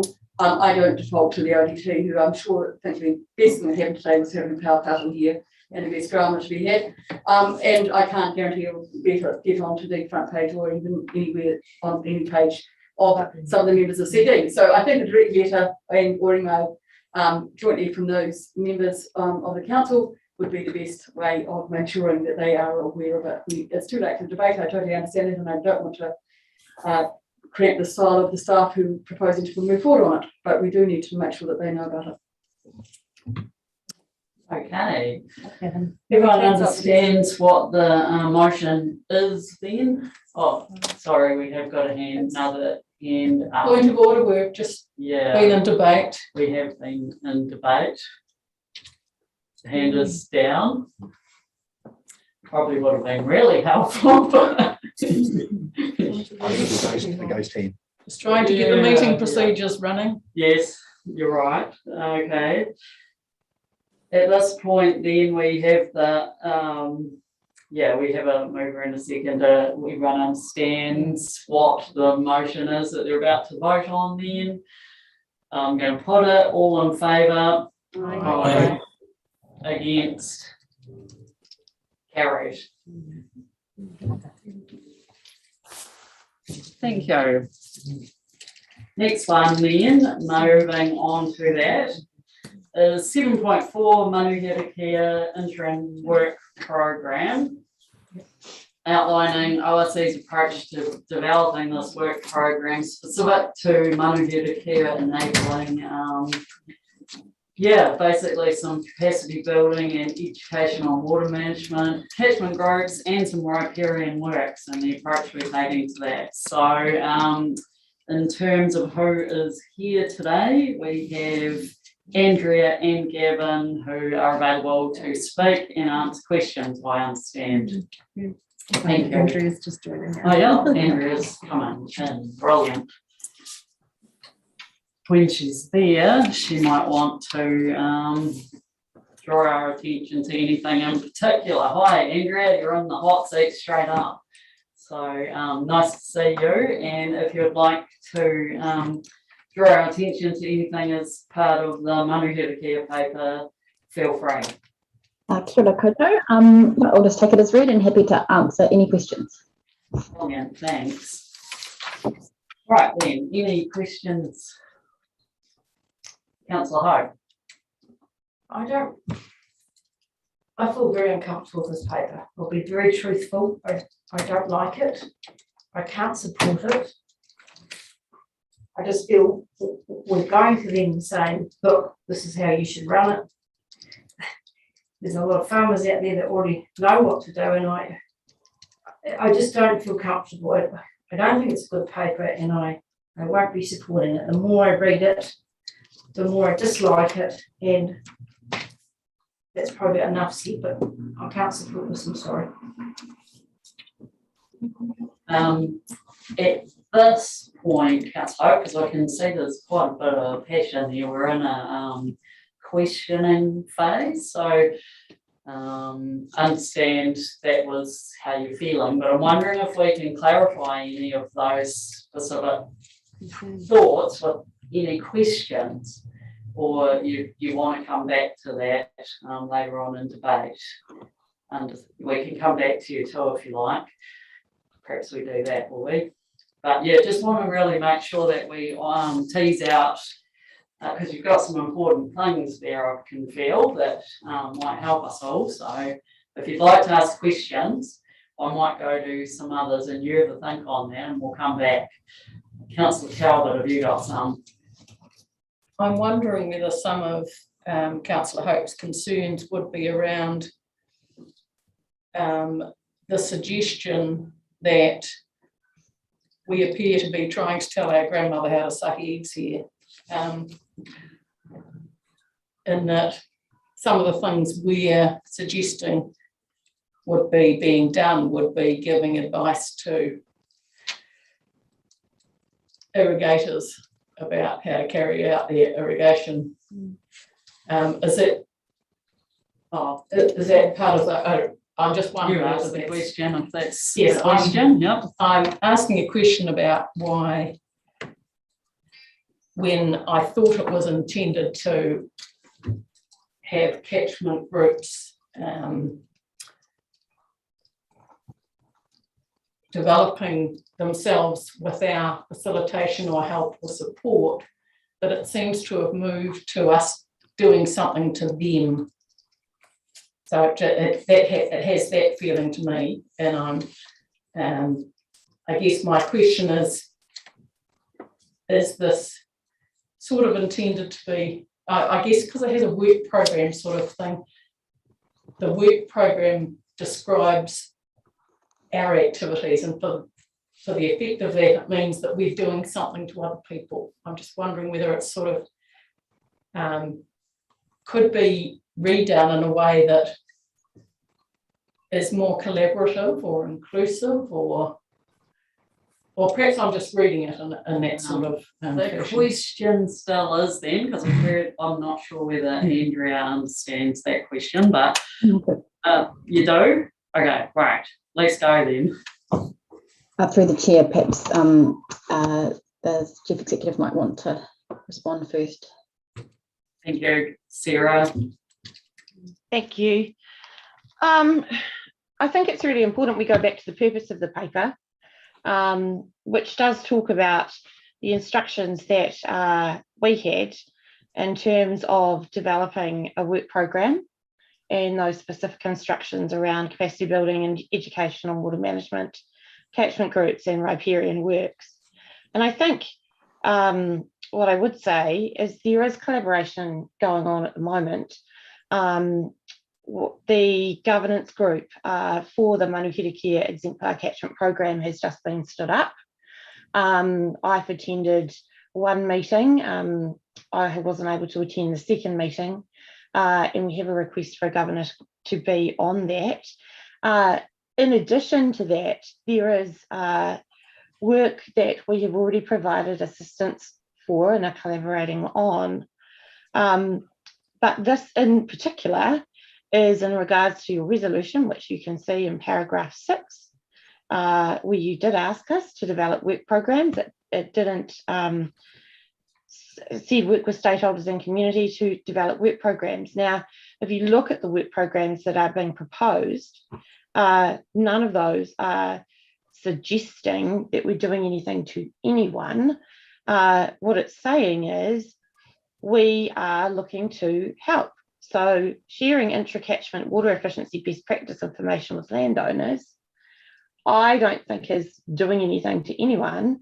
It's just making sure that there's an opportunity to share what goes on in other places, because I'm sure we can all appreciate that there might be good things we can pick up. Also, letting people know about funding available through the Eco Fund, etc., to my mind is a helpful thing. Also, looking at riparian areas and discussing with catchment groups the key sites for those areas and developing a key site project plan. Again, I don't see that as doing something to people. I see that as, again, facilitating action in the community. So I wonder if it's just the way the lens that's been applied. But I think the paper is what you asked for, going by my interpretation of the resolution. Now, if you think it's something different, then we need to know what that is and what that would look like. We completely understand that it's not about us telling people what to do. And I don't think that that's been our approach in any of the work that we're doing in a catchment context, whether it's the Manuhita Care or anyone else. What we are doing is building those relationships. We have formed our catchment advisor function, and we're actioning a resolution. So I'm very happy to hear about the things that perhaps leave you with some discomfort. If you recall, the reason why we are having this conversation in the first place is because myself and Gwyneth came to Councillor Malcolm and our chair and expressed our thoughts that there needed to be some investment from a non-regulatory perspective by the ORC to support this particular catchment, given the likely change for this catchment that we'll see through enacting the National Policy Statement for Freshwater. Thank you. We're on questions, so we'll keep going on questions. That was helpful. Sorry, there was a second part of that question, which was really just not only are we telling our grandmother how to suck eggs, but should we not be generally getting together about egg sucking? So as the catchment groups and things might know how to suck eggs, and they might be able to help us to understand more about egg sucking techniques that are going on in the community and things. I'm just saying that the question was really not just are we telling them what to do, but the I thought it was question, listening. sorry, Councillor, I was just trying to understand that. We've got 3 areas of focus. One of them is capacity building / education on. I'm thinking this is, we've named the number one, the second one is enable catchment groups, and the other one is around the national project, particularly around riparian works. So that's happening. Focus area 1 then seems to be where your questions are coming from on educating people. And is that perhaps from what we've heard from Ms. Gardner, not what we're necessarily doing? We're sharing information and sharing information perhaps even amongst people within catchments. But so Councillor Calvin trying to narrow down answers on that, is it, and what you're trying to get at, is it that much focus area 1? I guess quite a bit, but it would be also true for the next one down, because the measure of success for these, measure of success, number of landowners aware of water efficiency options, measure of success, number of catchment groups supported, whereas if we were sharing knowledge with each other, it would be sort of amount of knowledge shared or the amount of understanding that was happening between everybody or something. I'm not sure how I would measure it, but this is being done to sort of a lot of measurements to me. So it's also true for the number of catchment groups supported, because there's a measure of success. You can just say, oh, supported 10 of them, you know. But there's a few assumptions, I think, in your question too about teaching people to suck eggs or not too. But again, I'm not sure if you guys know what the question is to be able to answer it on. No, sorry, I don't know what the question is. Yeah. Can I assist? We've got quite a few people with hands up. We've actually had Councillor Malcolm for a long time, Councillor Laws and Councillor Scott. Councillor Wilson is next. Councillor Calvert, though, can you succinctly state what the question is? I was then answering your question. Yeah, sorry. I thought I was answering your question. Trying to figure out it's what not the just sucking number eggs one. issue is. But Councillor Wilson, I'm sure, could assist us all. Well, Are you, sorry. Yeah, no, I'm just trying to. Wilson. Yeah, no, look, I'm just. Go now then. Yeah, just referring to the previous motion we had, which talked about with stakeholders in the community, and whether if we added the words with stakeholders in community into 2 as a resolution, that would get us to a point where that, the question is for Andrea, whether that is what the intent was and would get over the disquiet from councillors Hope and Calvert. Through the chair, I wasn't involved in your resolution from August of last year, but I am involved and as are my team on an everyday basis with building trust and working collaboratively with communities. So we have no intention through this to do anything different than we're already doing, which is building trust, working collaboratively and empowering communities and sharing their knowledge. We're not trying to do anything negatively here. So if it's a case of changing some words, that's absolutely fine. The intention is not to do anything to anybody that they don't want done to them in this regard. We're just there to support and work and join the dots and connect the good work that's going on. You'll see there's a focus on lifestyle blocks, much like the other work we do in terms of rabbits, knowledge that's we've been sharing best practice around what local people are doing. So that's part of our job. I don't know if that answered your question, but you know, we are the ones that are out there on the ground dealing with people on a daily basis. So we have to, and we always do that respectfully and are mindful of how we are viewed and work very hard to build the trust with people. And that takes an awareness of how we phrase things and how we go about our actions. And I agree, and I think all of us are doing a similar role in that we're all out in the community as well, and that I think is the position. And I've just sent it around, sorry, I haven't sent it to you, Lynn and Edward, I'm sorry, I shall do that immediately, but it is just putting those words in there, which come from our previous motion that may get us to that point. So that's, I'm just trying to be helpful.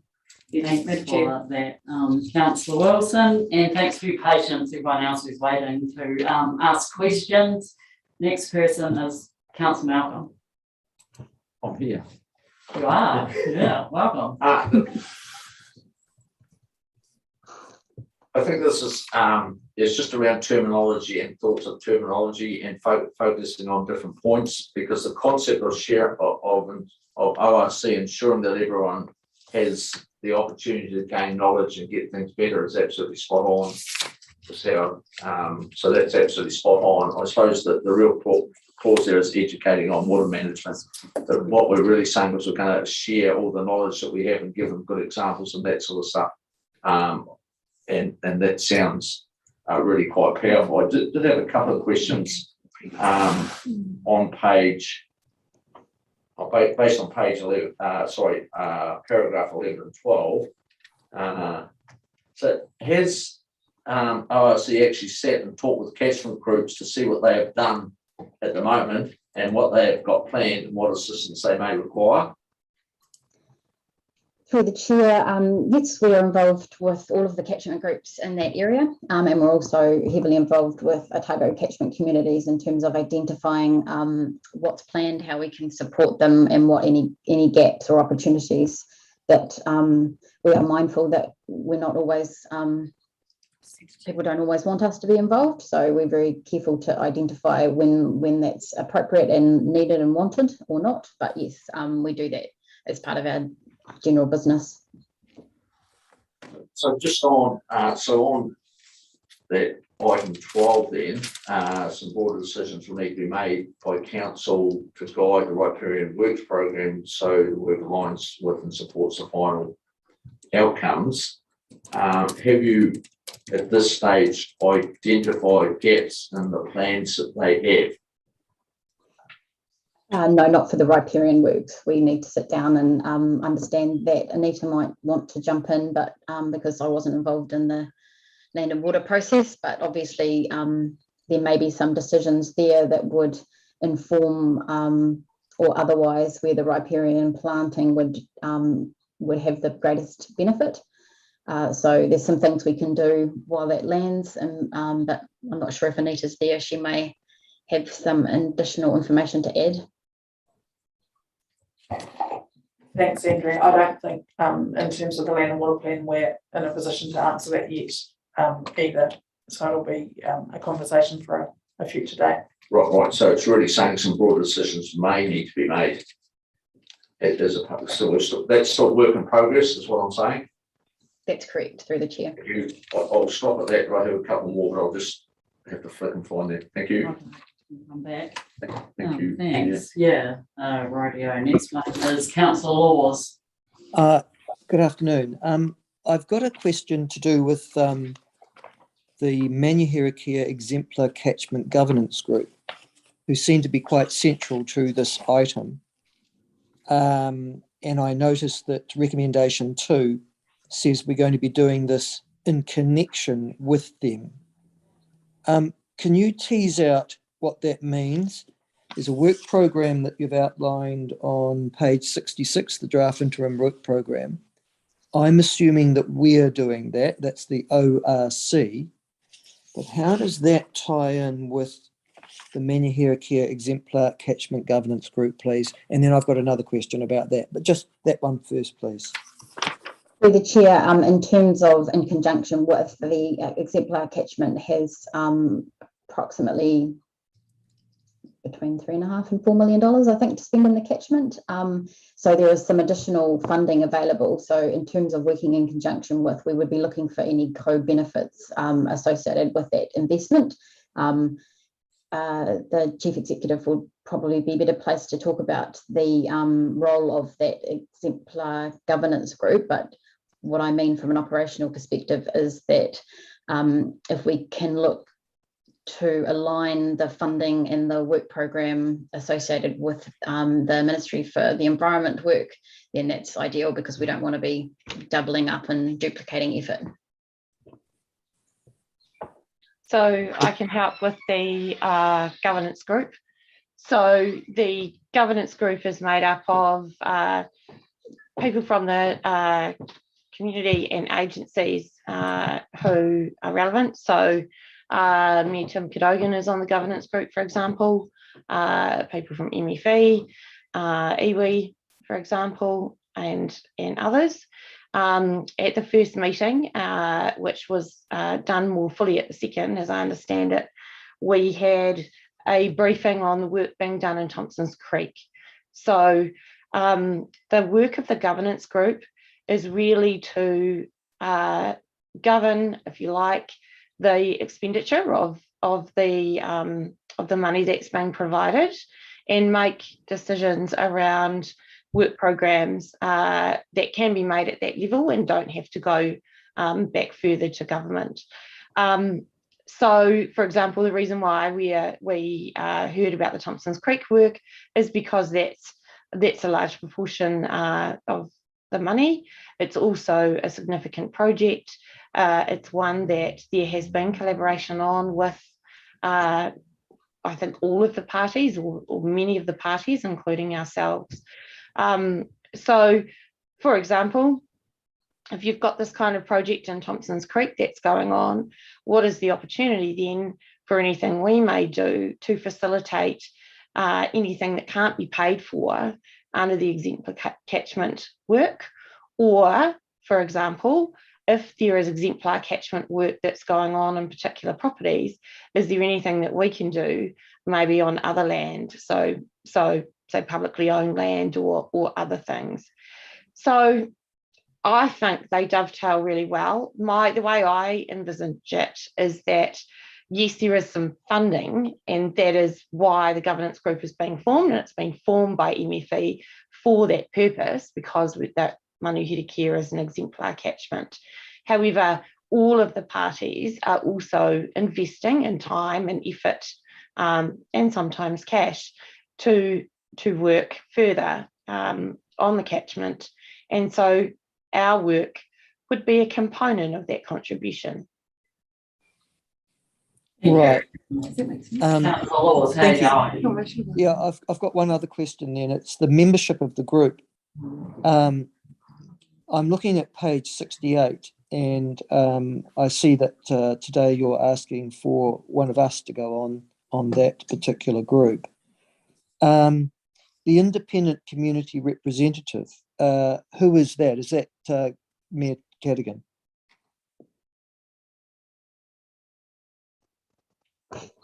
Sarah? Hello, can you hear me? Yeah, we're just thinking on that one. We can hear you. I think they're deciding who should answer that. The independent person on what? Sorry, Councillor? On the membership of the exemplar group.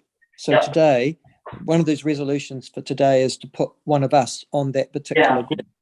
I'm trying to see who, and I'm looking at the membership of the group. It's on page 68 of my papers, under membership. I'm asking the Manuhira Care Catchment Group co-chair and the independent community representative. Who are they, please? Through the chair, I think Sarah's dropped off. I've only been to one of the meetings, so I think it's Anna Gillespie, but I would need. Is she the independent community chair? I believe so. She co-chaired the meeting yesterday. Oh, okay. Thanks very much. All right. I just put up my hand that I'd quite like to go on that as the council representative, but there you go. Thank you. Okay. Thanks. Sarah may want to say something. In the meantime, though, next person is Councillor Scott. Apologies, Councillor Laws asked both my questions. Thank you. There you go. I've got Councillor Calvert. I'm coming back to some people. I've got them at the end, so I'll do that. Councillor Noon.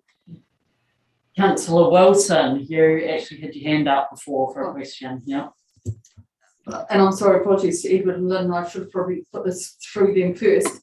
It's just a question that Joe raised at the chair's briefing on this, and I'm not quite sure if it covers, but in the August report from Katahu about the Manuhira Care flows, there was the importance of access, not just to the main stem, but to Hingakai sites on the tributaries, especially Thompson's Creek, and they're just not there. I mean, I think the main stem has quite a few accessible sites, whether they're Hingakai, I'm not quite sure. But it occurs to me that in the process of setting out riparian plantings and corridors, which always need to be accessed in order to be managed and maintained, there is an opportunity for facilitation of access ways, whether they're general public or limited to mana whenua, in that. And there's a discussion with the landowners, which happens in that process of doing all of this work. And I'm just wondering, the question is that important enough to worry about today? And if it is, so this question, I think for Lynn and Edward, but if it was, whether the motions as they stand would enable or cover that, or whether there should be another motion. So that part of the question is for Andrea. But I don't know if Edward wants to answer that first. If that's all, Allison. Yeah, thank you, Councillor Wilson. I think it is a relevant point. I had wondered about this particular paper and how it linked to the LWRP, which we're directly involved in, but we're not over this one here, and was concerned with elements of it that I see in the purpose. It's around capacity building, education, catchment groups and riparian works, but it didn't give us comfort that there was addressing also the fact that there will need to be a reduction in water take in big picture things like that.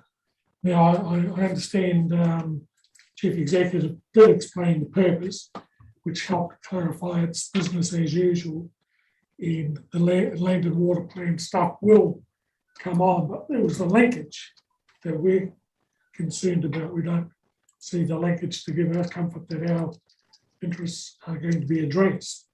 So in terms of answering your question, in the email you just sent us about the amendment proposed, where you insert with to recommendation 2, the insertion of with stakeholders and the community, I would add mana whenua. Yeah, I'd hope you would be part of that, but I'm happy to see it separately, yes. And that would address that issue then. Yeah. But through you. Oh, sorry, I'm just looking at that too. Yep. Through you, Madam Chair, the next question is to Andrea, I think, Ms. Howard. Would the access as you do riparian planting and work through that program and fencing, would you envisage an ability for there to be development of, sorry, Thank you. apologies. Would you envisage through the development of this work program being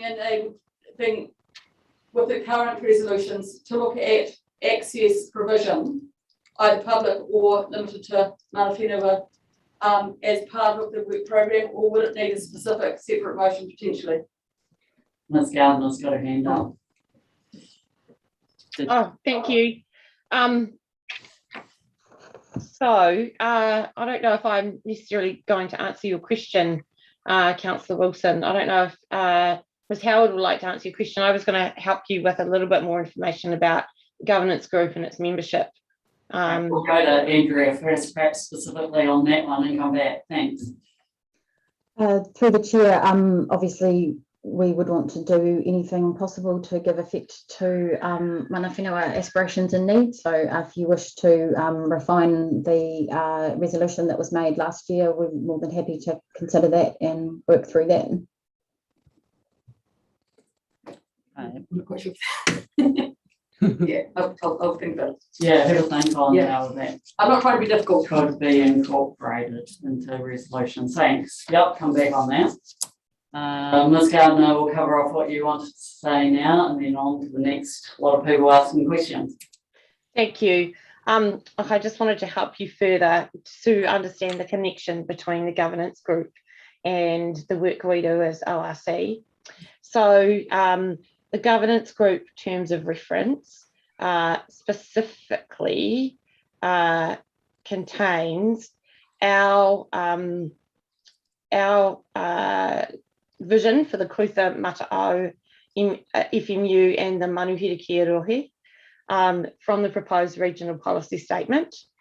And just to remind you that says the Clutha River and Mata'o is a single connected system, ki uta ki tai. The source of the Wai is pure, coming directly from the Tawhiri Mātia to the top of the Moka and into the Awa. Freshwater is managed in accordance with Te Mana o Te Wai objectives and policies. The ongoing relationship of Kaitahu with Waihi Tupuna is sustained. Water bodies support thriving mahi kakai, and Kaitahu whānui have access to mahi kakai. Indigenous species migrate easily and as naturally as possible along and within the river system, and the maintenance of the Clutha hydroelectric generation scheme is recognised. By 2050, in the Manuhiri Kia Rohe, flows and water bodies sustain and wherever possible restore the natural form and function of main stems and tributaries to support Kaitahu values and practices. Innovative and sustainable land and water management practices support food production in the area and reduce discharges of nutrients and other contaminants to water bodies so they are safe for human contact, and sustainable abstraction occurs from main stems or groundwater in preference to tributaries. So the purpose of the governance group is to steward the establishment of a Manuhiri Kia exemplar catchment work program, to assist meeting the Manuhiri Kia Rohe vision for freshwater quality, include and also the objectives in accordance with the essential freshwater objectives, and to provide ongoing oversight and governance for delivery of the work program. The group is made up of representatives from the Ministry for the Environment, Kaitahu, the Manuhiri Kia Catchment Group, which I believe is Anna Gillespie, Otago Regional Council, Central Otago District Council, the Department of Conservation, Fish and Game, Forest and Bird, and the Central Otago Environmental Society. So I can send you these terms of reference further, but that is effectively where the link is. Our regional policy statements, vision and objectives forms the major part of the terms of reference for the governance group. Thank you. I'm going to read out the list of people I've got. I've got Councillor Malcolm, Councillor Noon, and then we might come back to Councillor Hope if you'd wanted to say anything, and then Councillor Calvert. Yep. Okay, Councillor Malcolm. No, I'm comfortable. Oh, you're good? Yeah, no, it's all Great, been- Noon. thank you. Okay, I just want to go back to finance just for a moment. We've got 5 FMUs and 5 ROHI that make up the Otago region that we have responsibilities for. So it's a question for Andrea, is that in our current 10-year plan, this sort of investment in and around those 3 key areas, capacity building, education and water management, catchment groups and riparian works, is that able to be duplicated within existing budgets across those 5 or 4 other, 5 FMUs and 4 other ROHIs? So through the chair, sorry, it's a little bit hard to hear that, but I think you said, could we replicate this sort of approach everywhere within existing budgets? Is that correct? Yeah, well, with the exception of the exemplar project, the fact that that's over and above what I suppose we would expect right across the region. Yep. So through the chair, what in terms of what was approved within the budget that I'm responsible for last year in the long-term plan, we have about 500,000 this year, moving up to about 800,000, but that is to cover 3 things. One is to support non-regulatory actions that are aligned with the outcomes of the land and water process. So that's the first one. The second is to support our business as usual work and develop specific intervention projects and to facilitate good management practice. So that might be something specific about intensive winter grazing or any other topical issue that we might, septic tank storage, etc., that might impact on environmental outcomes. So that's the second bit of focus of that money. And the third is any on-the-ground restoration projects like Lake Hayes, Lake Tuakitoto and Tomahawk. So if you put all of those things together, 800,000 isn't going to go very far. Thank you. Yep, great, thanks. Yep, Councillor Hope. Thank you. I had read it, but it was probably the way I had interpreted the first question. And I was probably thinking of farmers or people, perhaps you were a fruit grower that has got a lot less water allocated to you, and then suddenly people are coming to say, hey, no, we're going to tell you what to do and how we're going to educate you. And I had got probably, and you could read it that way. So it was good to have that clarity. Thank you. And I did want to ask a question, if I may, and it's probably slightly technical. It might even be a Dr. Palmer question here. One thing that I've noticed, and we talk about education on water management. Now, it's a bit of a tricky question, but here goes. What I have noticed is how hard it is to be getting on-site storage. It seems to be something that's not able to be achieved a lot throughout this area. You know, I've seen it right throughout Central Otago. And it's an education question, if I may, to perhaps even you, Mrs. Gardner. In somebody's consent when they are going to take water and they have a on-site storage, I'm assuming, am I correct, that if they want to take and have capacity throughout winter and they want to hold it for summer, because this is why I probably interpreted this question wrong, in that consent, do they actually specifically say they can take water in winter? Do you know? Look, I think it would be probably unwise of me to give you a generalist answer, because I do think that there are a lot of factors that would need to be considered. So generally, as I understand it, you might be able to lodge a consent that would allow for taking of a different amount of water in a higher flow. But I wouldn't like to say necessarily that that's the way it could work in all circumstances. As we know, seasonal variation around Otago is quite different. So as I understand it, in the Manuhira Kia, it's more the spring where you might see the snow melt in some of those higher flows. But I'm sure Councillor Kelleher can help us with that. So I guess what I'm saying is, yes, you could absolutely apply for a consent that would allow that. Some of my understanding about why people don't necessarily have water storage is that it's very costly to install. But again, I'm no expert. I hope that helps. Thank you, it does. And I think that's probably what I was thinking of my first question. You know, everyone thinks differently when you read something. And that's why I was really uncomfortable with this. But I'm more comfortable now with Councillor Wilson's tweaking of that. Thank you. Thank you, Chair. Oh, thanks, Councillor Hope. Councillor Calvert. Sorry, didn't have my mic on. Yep. Hopefully just two little questions. So this group that we've got a draft of, the Manihira Exemplar Catchment Governance Group,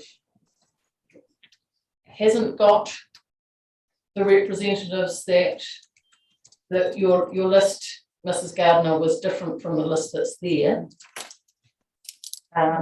Is question one. And the second one is, when it says Otago Regional Council, was that meant to be a representative of staff or a representative of us? Is this what we're being asked for now, that person that is described loosely as Otago Regional Council, or is that two of us, like you as staff and one of us as governance? Councillor Calvert, I'm sorry, I'm not 100% sure what you're referring to. Are you referring to the paper or to the list that I read out? The paper doesn't coincide with the list you read out. Yeah, it's on page 68, Sarah. Yes, thank you. That list. Yes, so what I can tell you is that I am reading from the most up-to-date terms of reference. So I believe it is the correct one. And the reason why I think that is because membership was discussed in the first meeting, and I can see some changes have been made. So I believe the list that I read you is the correct one. What I would say is that I was invited as the chief executive to sit on the governance group. And when I was cut off before, which I apologise for, what I was trying to say was that I had raised my concern that you had a politician from the TA sitting on the group, but not a politician from ORC, and that is why you've now received the invitation. So it's for a politician. So I'm already on the group, and there will be a politician beside me. Sarah, just a quick one after that. Will the CODC have their chief executive and Tim as well, will they? I'm just trying to remember. I'm sorry, I can't answer that. I don't believe Sanchi was in the meeting, but I can't be 100% certain. That doesn't mean that she's not a member. Okay, thank you. It would be lovely then if we could just have the up-to-date list of what's proposed or about to happen, or whatever you've got. That will be very useful. I will send you the terms of reference. I believe that I did share some information after the first meeting, but I do have this updated document, so I will send that through. That would be lovely. And is this person that we're being encouraged to choose something that council needs to decide rather than this group?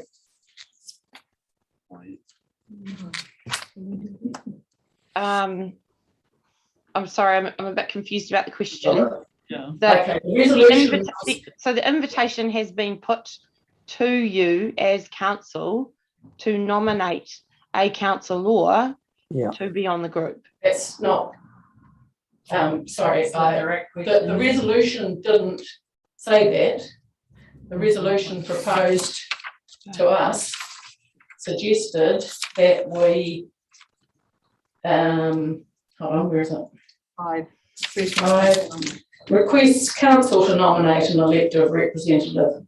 So I'm just wondering whether, when that was put on our recommended things in our paper, whether that meant that we have not got it in our ability is strategy and planning, but that we have to recommend it to a council meeting. Oh, I see what you mean. Yeah. Look, no, I don't. I think you can decide as strategy and planning because you have it. It's not a decision until it goes through council anyway. Yeah. When you adopt the minute through council. It enables us to get on with business with that representative, but you're right, yeah, it will get ratified in the minutes, so, yeah. Not necessarily, sorry, I don't want to be picky here, but there are some things we can do as strategy and planning. It is within our gift, and although we have typically adopted the meetings afterwards, the things afterwards, we don't need to adopt recommendations that we can, as a committee, decide for ourselves. Is this one of the things we can decide for ourselves? If it is, we don't need to wait till the council adopts that, which it shouldn't be doing anyway, because it's already, all they need to do is notice that we've got minutes, but they don't need to adopt something that we have as in our own right to do ourselves. So is this one of those, or isn't it? Because if it isn't, we are recommending it to adopt the council. recommendation, so this is one of the recommendations. Yes, but is it a recommendation we can just do that doesn't need to be adopted by council? Because there are some things that we can just do. And our terms of answer to this? So the terms of reference say that the strategy and planning committee may appoint subcommittees or working parties as appropriate. So I would extend that out to being able to appoint a representative to another subcommittee. So can we change that? So that the recommendation would still appear. So in which case could we put? I wouldn't necessarily have to. If, yeah. No. Yeah. Yeah. And that means that if we're going to pass resolution number 5, we would say we nominate such and such a person as being our representative. Yeah, that's what we do. Yeah, that's what we thought we were doing today. So that's Well, good. no, Yeah, that's not thanks. the wording that was recommended to us. The wording what was recommended to us was that we request the council to do it. I'm saying that should change. So the wording says we nominate. Yes. So just Okay, remove the word sorry, request and council. I kind of assumed that we would mould that one into something that did, I assumed we would do that today, but yeah, you're right, Hilary, it doesn't, yeah, I read it, that that's what we were doing today, we would alter that one to make sure that happened, but yeah, good point. Okay, you're finished with questions, good point, yeah. What else? There was something else that somebody had, yeah, okay. I'm happy to move the 2 amendments that I've circulated and give it to Di if she wants to put them up. Okay. They are including mana whenua stakeholders and community. Oh, sorry, Edward, you did have your hand up. Sorry. Yeah, that I knew there was something I was trying to remember. Yeah. I just wanted to distinguish between the interim work program, which is quite separate from the terms of reference of the Manuheta Care Exemplar. It's not going to necessarily mirror their work. It's not influencing the work that the Exemplar are doing. It's just coincidental that it's in the same paper, is it? That it doesn't reflect or influence at all how the Exemplar project will work. That's a question, wasn't it? Yeah, that was a question. Hello. Michael, I think you might not be muted. Thanks. Sorry. Yeah, no, that's all right. That was my dog. Hi everyone in Michael's house. Yeah, so Edward had a question there. Did you envisage it being answered by anyone in particular? Yeah, well, it's going to be interesting to see how the Exemplar does work out in the catchment, given so much that is happening there. You've got this interim work program that's been developed, with the FMU work going on, both in the Manuheta Care and across Otago. And so, interested in how the Exemplar program is going to work across the catchment. It's working currently, I think, in the Thompsons Creek. And so, in Kaikoura have been invited, and there is a process underway to find a nomination for that their role, but it is quite a stretch for communities to do all of these things. And I'm just wondering how all of these work programs are going to be integrated. There is reference in the paper to an integrated work program. Is that something that might need to be worked on closely with the exemplar program? So that's the question really. How do you see it working, all of these different initiatives in that catchment? Andrea? Thank you, through the chair. So yes, that's why we made reference to the exemplar work, because we want those connections to occur. And I guess the important thing that we haven't really touched on is the definition of interim for this project, and that's used specifically because this is a process towards us implementing integrated catchment management, resulting in a catchment action plan for the mana here in the future, which is where the true integration occurs. And I see the proposed wording change incorporating mana whenua stakeholders and community. So as you'll be aware from the previous presentation, the very essence of an integrated catchment management approach is that mana whenua is currently already involved right at the very start. So this is an interim step until that more comprehensive process that will be hopefully signed off in June by council can occur. At a practical level, so the chief executive is on the exemplar governance group. I meet with MFE along with the acting director of policy and science every 2 weeks. So we make those connections. So I guess by having everybody in the room periodically at the same time, we're just making sure that we are heading in the same direction. Thank you. Is that all, Mr. Elson? Well, I think it is. Thank you.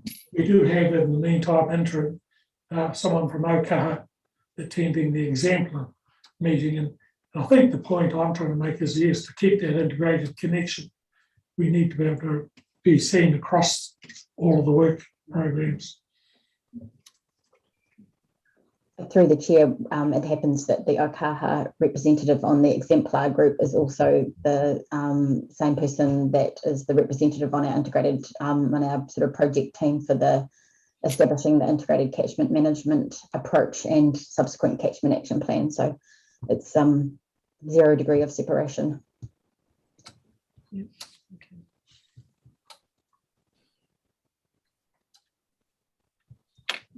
Thank you. Anybody else then? Because we have had some people who haven't had a chance to ask anything and perhaps they wanted to.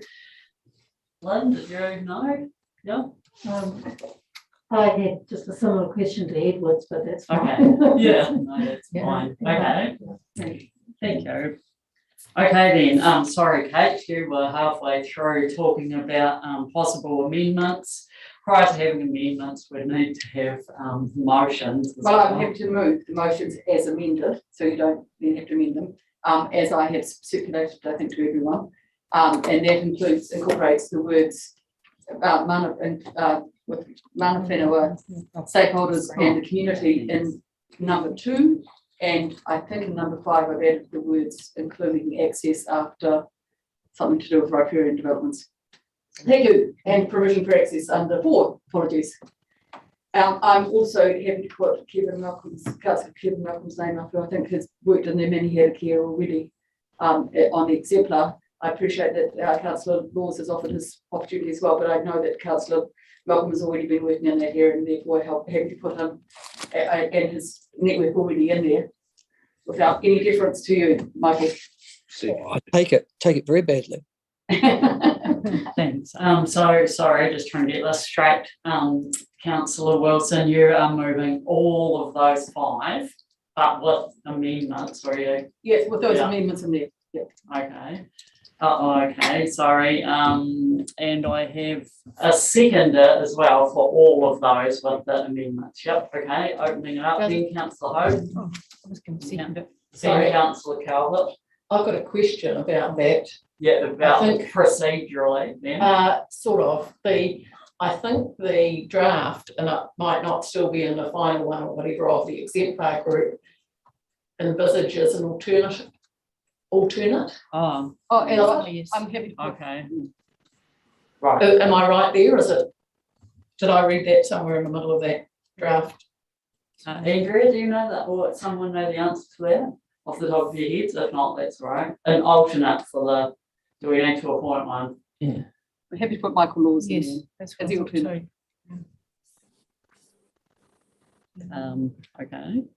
too. Okay. Sorry, we've got a number of people that would like to talk on these. We've got Councillor Hope, then we've got Mr. Ellison. Anyone else? Yep, We Councillor could Hope. just put it if required, if Yes, I was just going to say, I thought council laws could be added as the secondary, in case council Malcolm can't come with the draft. I don't know, was it second, was it councillor Wilson? Oh, you did, apologies. Yeah. Thanks. That's right, it's Ellison. Just on recommendation 2, first line, Mana, instead of Manu. Oh, sorry, that is my typo. Apologies. Oh, is it yours? Appalling. I'm going to put that down to autocorrect. I will correct Yeah. you. Thank you. Julie. Okay, anyone else have their hand up to debate this?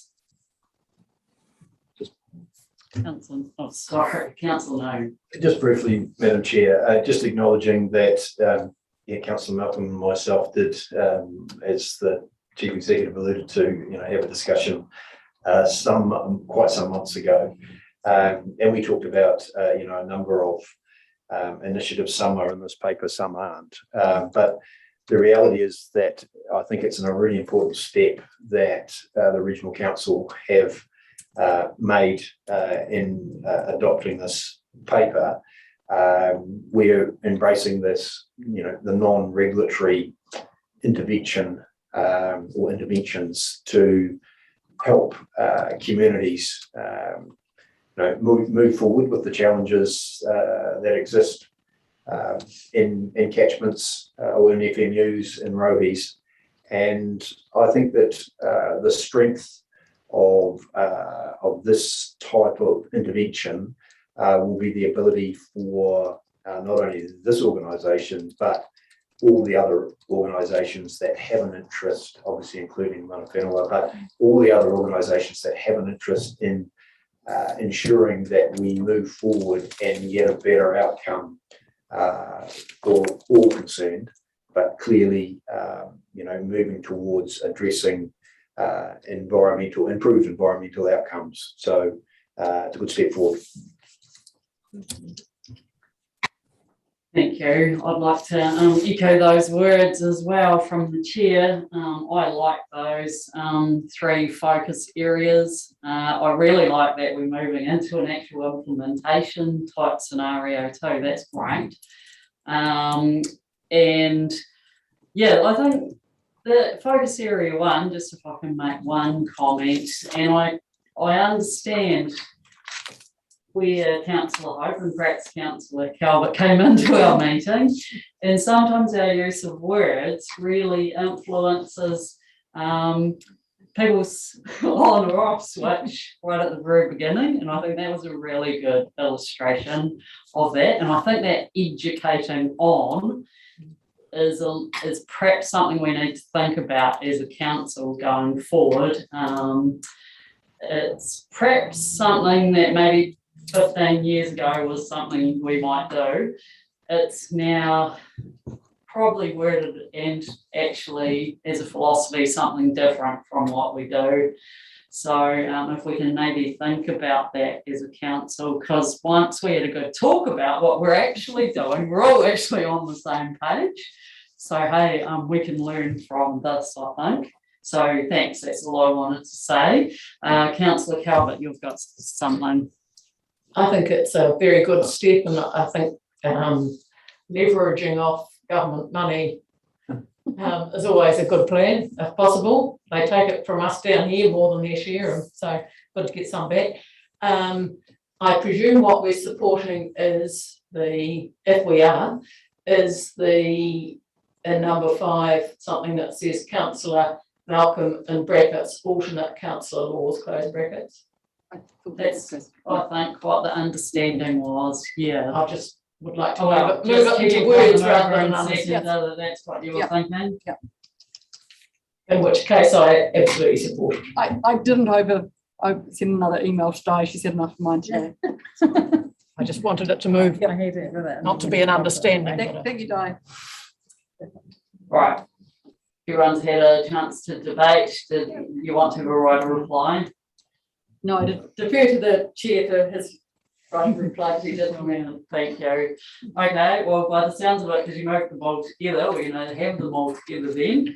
We'll put all of these 5 together with their amendments, which we're all being aware of. All in favour?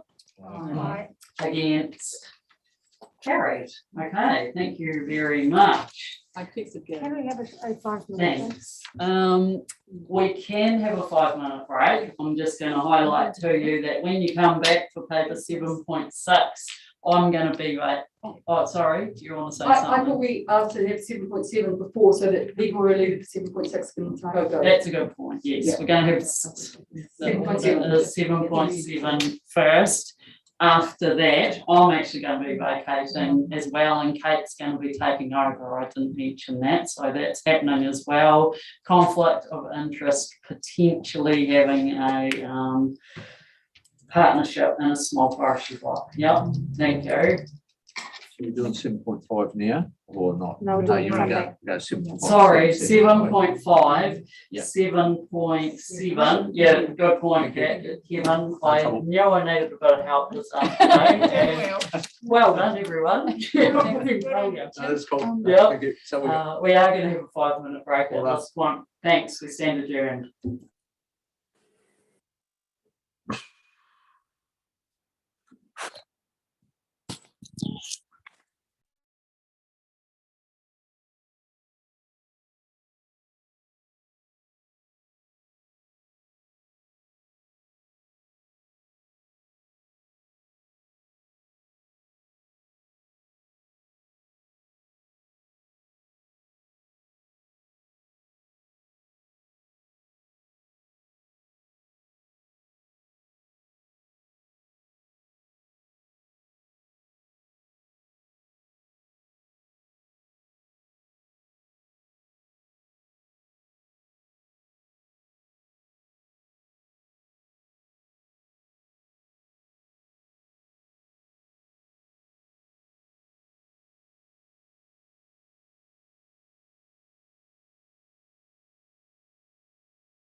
Welcome back, everyone. We are on to 7.5, correctly there, Councillor Malcolm. It is a summary of key points from the environment decision about identifying wetlands under the NPSFM. Welcome to Sam and Anita.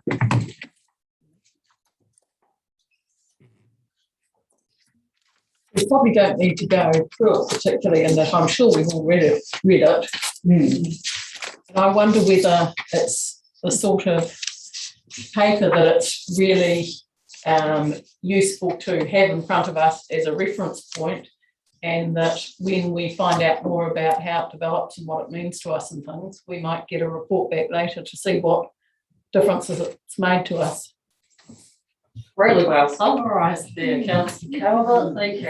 Anita, did you have anything else you wanted to add to that? Through you, Chair. Look, I was just going to say this has been considered by all the relevant departments, and it is the first step in a decision on the NES freshwater, and there will be others. And as we said earlier, environmental court decisions can go multiple ways. This is an enforcement order application, so it's slightly different, but really we just wanted you to be aware of it, and just to say that as this case law comes out in relation to the NES freshwater, or the NES will continue to update you so that you know that we're across it, and so that you can have that familiarity as well.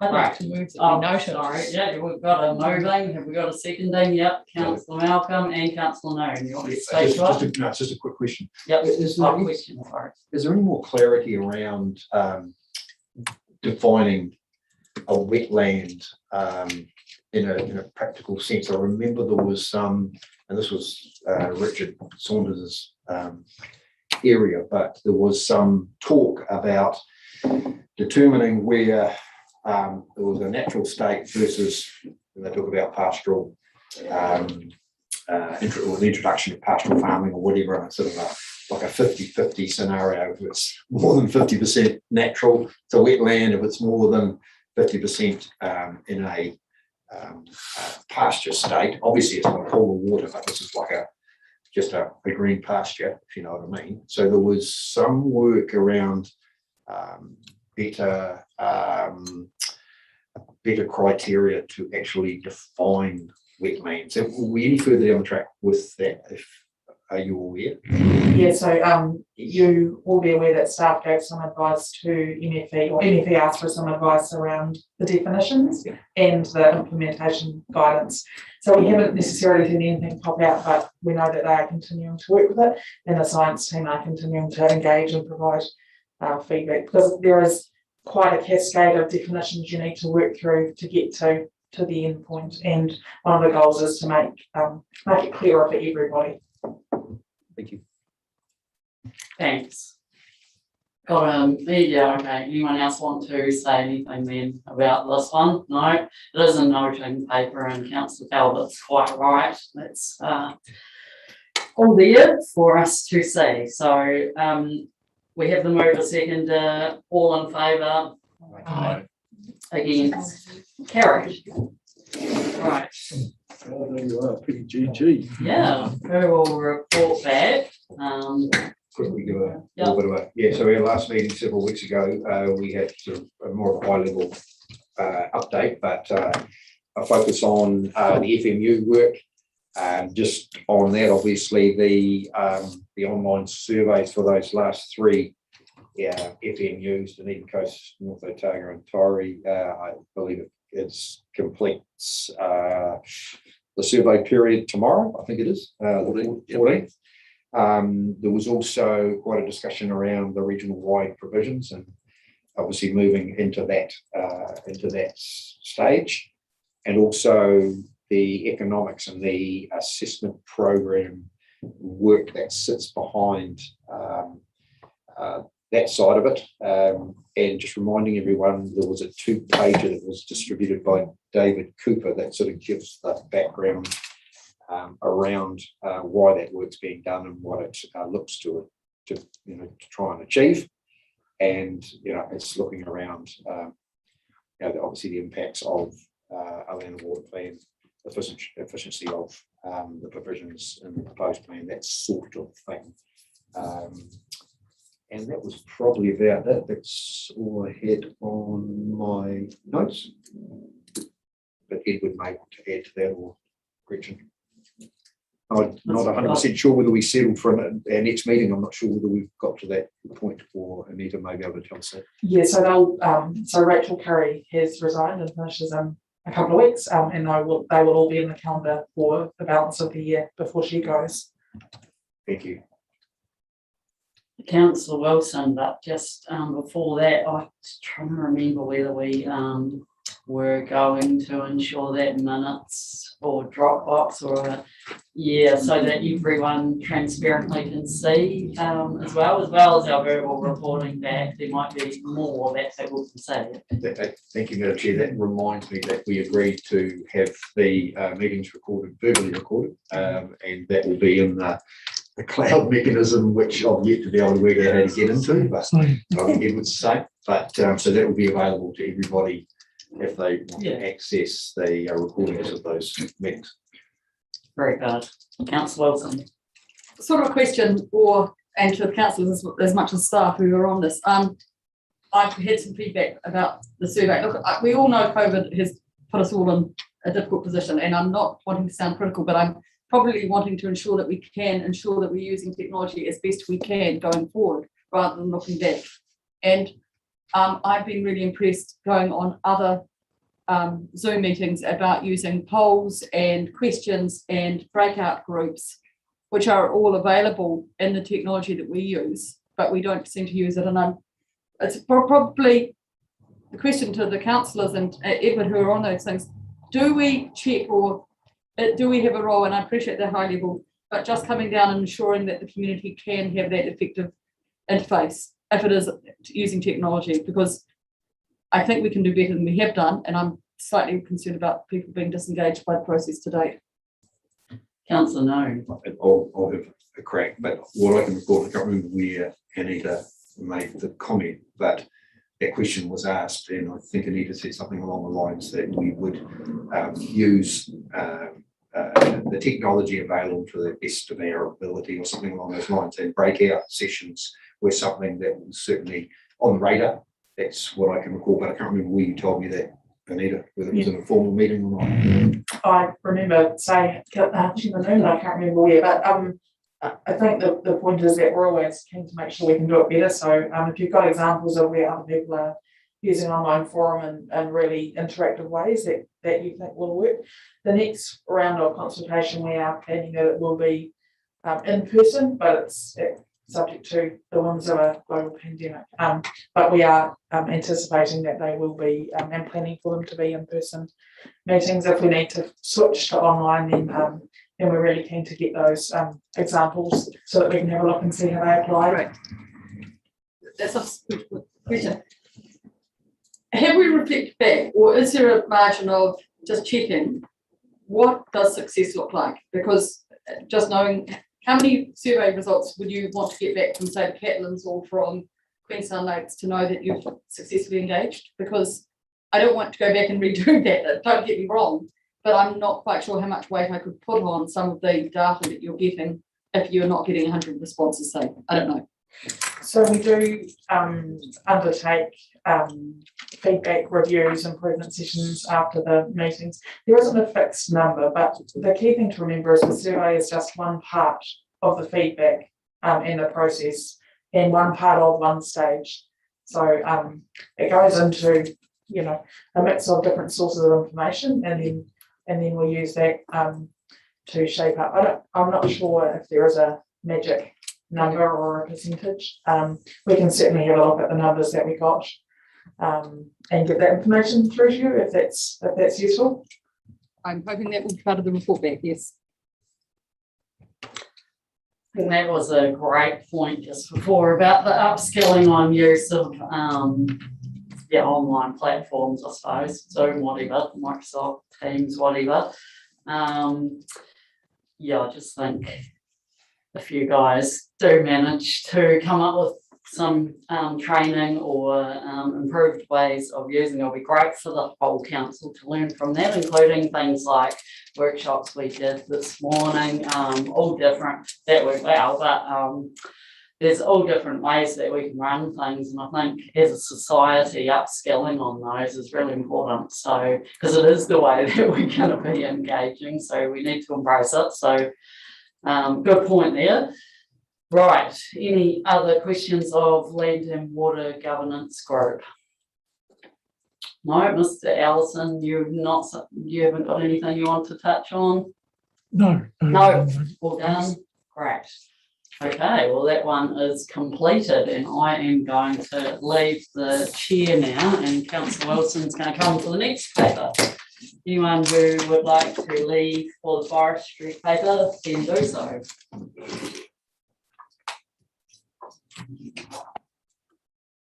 No problem. I have two questions, Madam Chair. Do we want staff to introduce the paper first? Are you? Yeah. Yes, and Warren may or may not be online. Warren, are you with us? No, you haven't come on yet. Oh, we obviously went through that paper far too quickly. I'm saying I'm sure, I'm just saying that's why they are. Are you happy to, do you want to talk to the? I will do my very best. Okay. Very good. Anita, you want to talk to it first? I was just going to take it as read. This is one of the timing issues. So ideally we would have had a workshop. We haven't had time, but we're interested to hear any feedback. Hopefully you see in the paper that we've picked up the conversations that you've had around carbon farming, and they'll be reflected in the staff submission. But happy for any further advice. Thank you. Councillor Calvert, question? Two questions. One, are we going to mention things about water, but if you sort of allow free water yield, water yield from planting trees, sucking up all the water from the. Yes, so it's in the paper. Yes, excellent. And the other thing is that my understanding is that if somebody who is a non-New Zealander owns a forestry block in New Zealand, then the ownership of that forestry belongs to the person who's offshore. The carbon credit. Is that your understanding? That is my understanding, but I'm not 100% certain on that. But yes. So I just wonder whether that shouldn't be in the mix, because all this stuff about it helping New Zealand Inc. completely it doesn't if somebody who isn't New Zealand Inc. owns it. So it just sweeps away any point in planting a billion trees if somebody who's planting a billion trees is from offshore. Is that something we should get in amongst or can get in amongst? So we'll just check where the carbon credits sit, and if that is the case and you are happy for us to put that in the staff submission, then we're happy to just acknowledge that if the credits are going offshore, it's creates another level of complexity. Yeah. Thank you. Good points. Warren, hello. Welcome. Good afternoon. Would you like to speak to your report any more than it's just been tabled and we're asking questions? No, I'm quite happy you've probably enjoyed reading through it. And hopefully the point of it is reasonably clear, and obviously we're keen to listen and hear any feedback you may have. Councillor Malcolm. Well, I'm happy. Microphone, please. I'm very happy that staff are recommending option 3. I would have been really tough and done option 2, but I think option 3 is the best option. In South Otago, I will come up with a question, don't panic. In South Otago over the weekend, where we know of at least one 6,000 hectare block that has gone this way, there's anecdotal evidence or people citing contracts. There's another at least 10,000 hectares gone into, will be going to an exotic long-term forestry and will destroy a couple of weak communities. It's absolutely critical, and it's critical that we get this balance back in. There's been some exceptional work being done right throughout New Zealand with plantation forestry, and people using plantation forestry and using their carbon credits on that plantation forestry to raise money for to fully regenerate areas with native forestry. So there is a very good balance that can be done. We're not actually going to exclude anyone, but what we are going to exclude by taking option C is the mass, the mass destruction of good land in New Zealand that would be quite good for growing food. Yes, it is good that you have got in there about what dry catchment areas. That is a critical environmental effect that is happening. I just wonder if you would, in fact, because it has gone particularly unnoticed, is the 610 hectare fire that we did have in Livingston. I think, you know, we can say the fire risk, but this is an actual fire that has happened. We've got a lot of evidence from FENS on the fear that the firefighters actually had in that area, and that their inability to do anything about it, and the danger that they're put under because long-term forestry has no restrictions like plantation forestry. The price of carbon may have doubled latterly, but there seems to be a pretty determined thought in that sphere that this will actually quadruple in the near future. So that pricing advantage needs to be cut out of the market. You've got fire, you've got pests, you've got walling pines. I suppose the only comment I'd have on option C, and it particularly came up from Ngāti Porou, that in the talks that we were having on forestry, was that they were determined to use those credits to plant out areas of land, regardless of what the environmental outcome was going to have. So that was quite disturbing. If we're going to have stuff done with conditions, we do need to make sure those conditions are going to have things around pest management, around fire, and those sort of restrictions. So very well done. And I think there's nothing apart from those couple of examples that I don't think you haven't picked up within your summation and obviously listening to what we've done. So thank you. Thanks very much. So I'm happy to move whenever you are. I'll second that. Okay, thank you. I've got still some questions. I'll come back to that as soon as I can. I was just going to move it and say I'm happy with the paper. Thank you. Are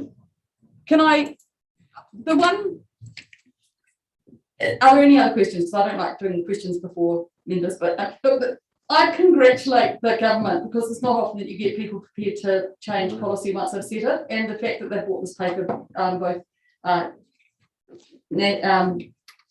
Minister Nash and Minister Shaw, to ask us again about it, because that is a reset which is uncommon, and so we'd appreciate that opportunity, because we've been bagging on and we should actually thank them when we do get a chance to do that. The only other question is, this is, and I understand why, a staff submission. At times we do submissions as a council, which we're down fairly low numbers right now, I have to say, because of potential conflicts. But is it the timing issue mainly that has brought this as a council paper rather than, staff paper rather than as a council paper? Yeah, absolutely. So we were only aware of this consultation around about the time that the papers were due. So there just wasn't time to read out, understand it, schedule a workshop, and then get the submission. And so it is purely a timing issue. But we wanted to bring the papers so that we could make sure that we had captured your concerns in other discussions, appropriately. Thank you. Councillor Deaker, did you have any comments or questions to make? No, you're all good. I'm going to leave. The mover was Councillor Malcolm, seconded Councillor Calvert. Do you wish to talk to your motion, Councillor Malcolm, or talk any further? Look, the only thing on that recommendation is that we agree with option 3. Where do we put that C, in? isn't it? C, sorry, C. Yeah. Where do you want us to put that in? So the paper identifies staff consider option C, just because it's more around right tree, right place, right time. So basically leave that, not specifically that, because then they can finesse what they've heard today and make something of it. So you're moving and you don't want to talk any further? No. No. Anyone other wish to speak to this motion?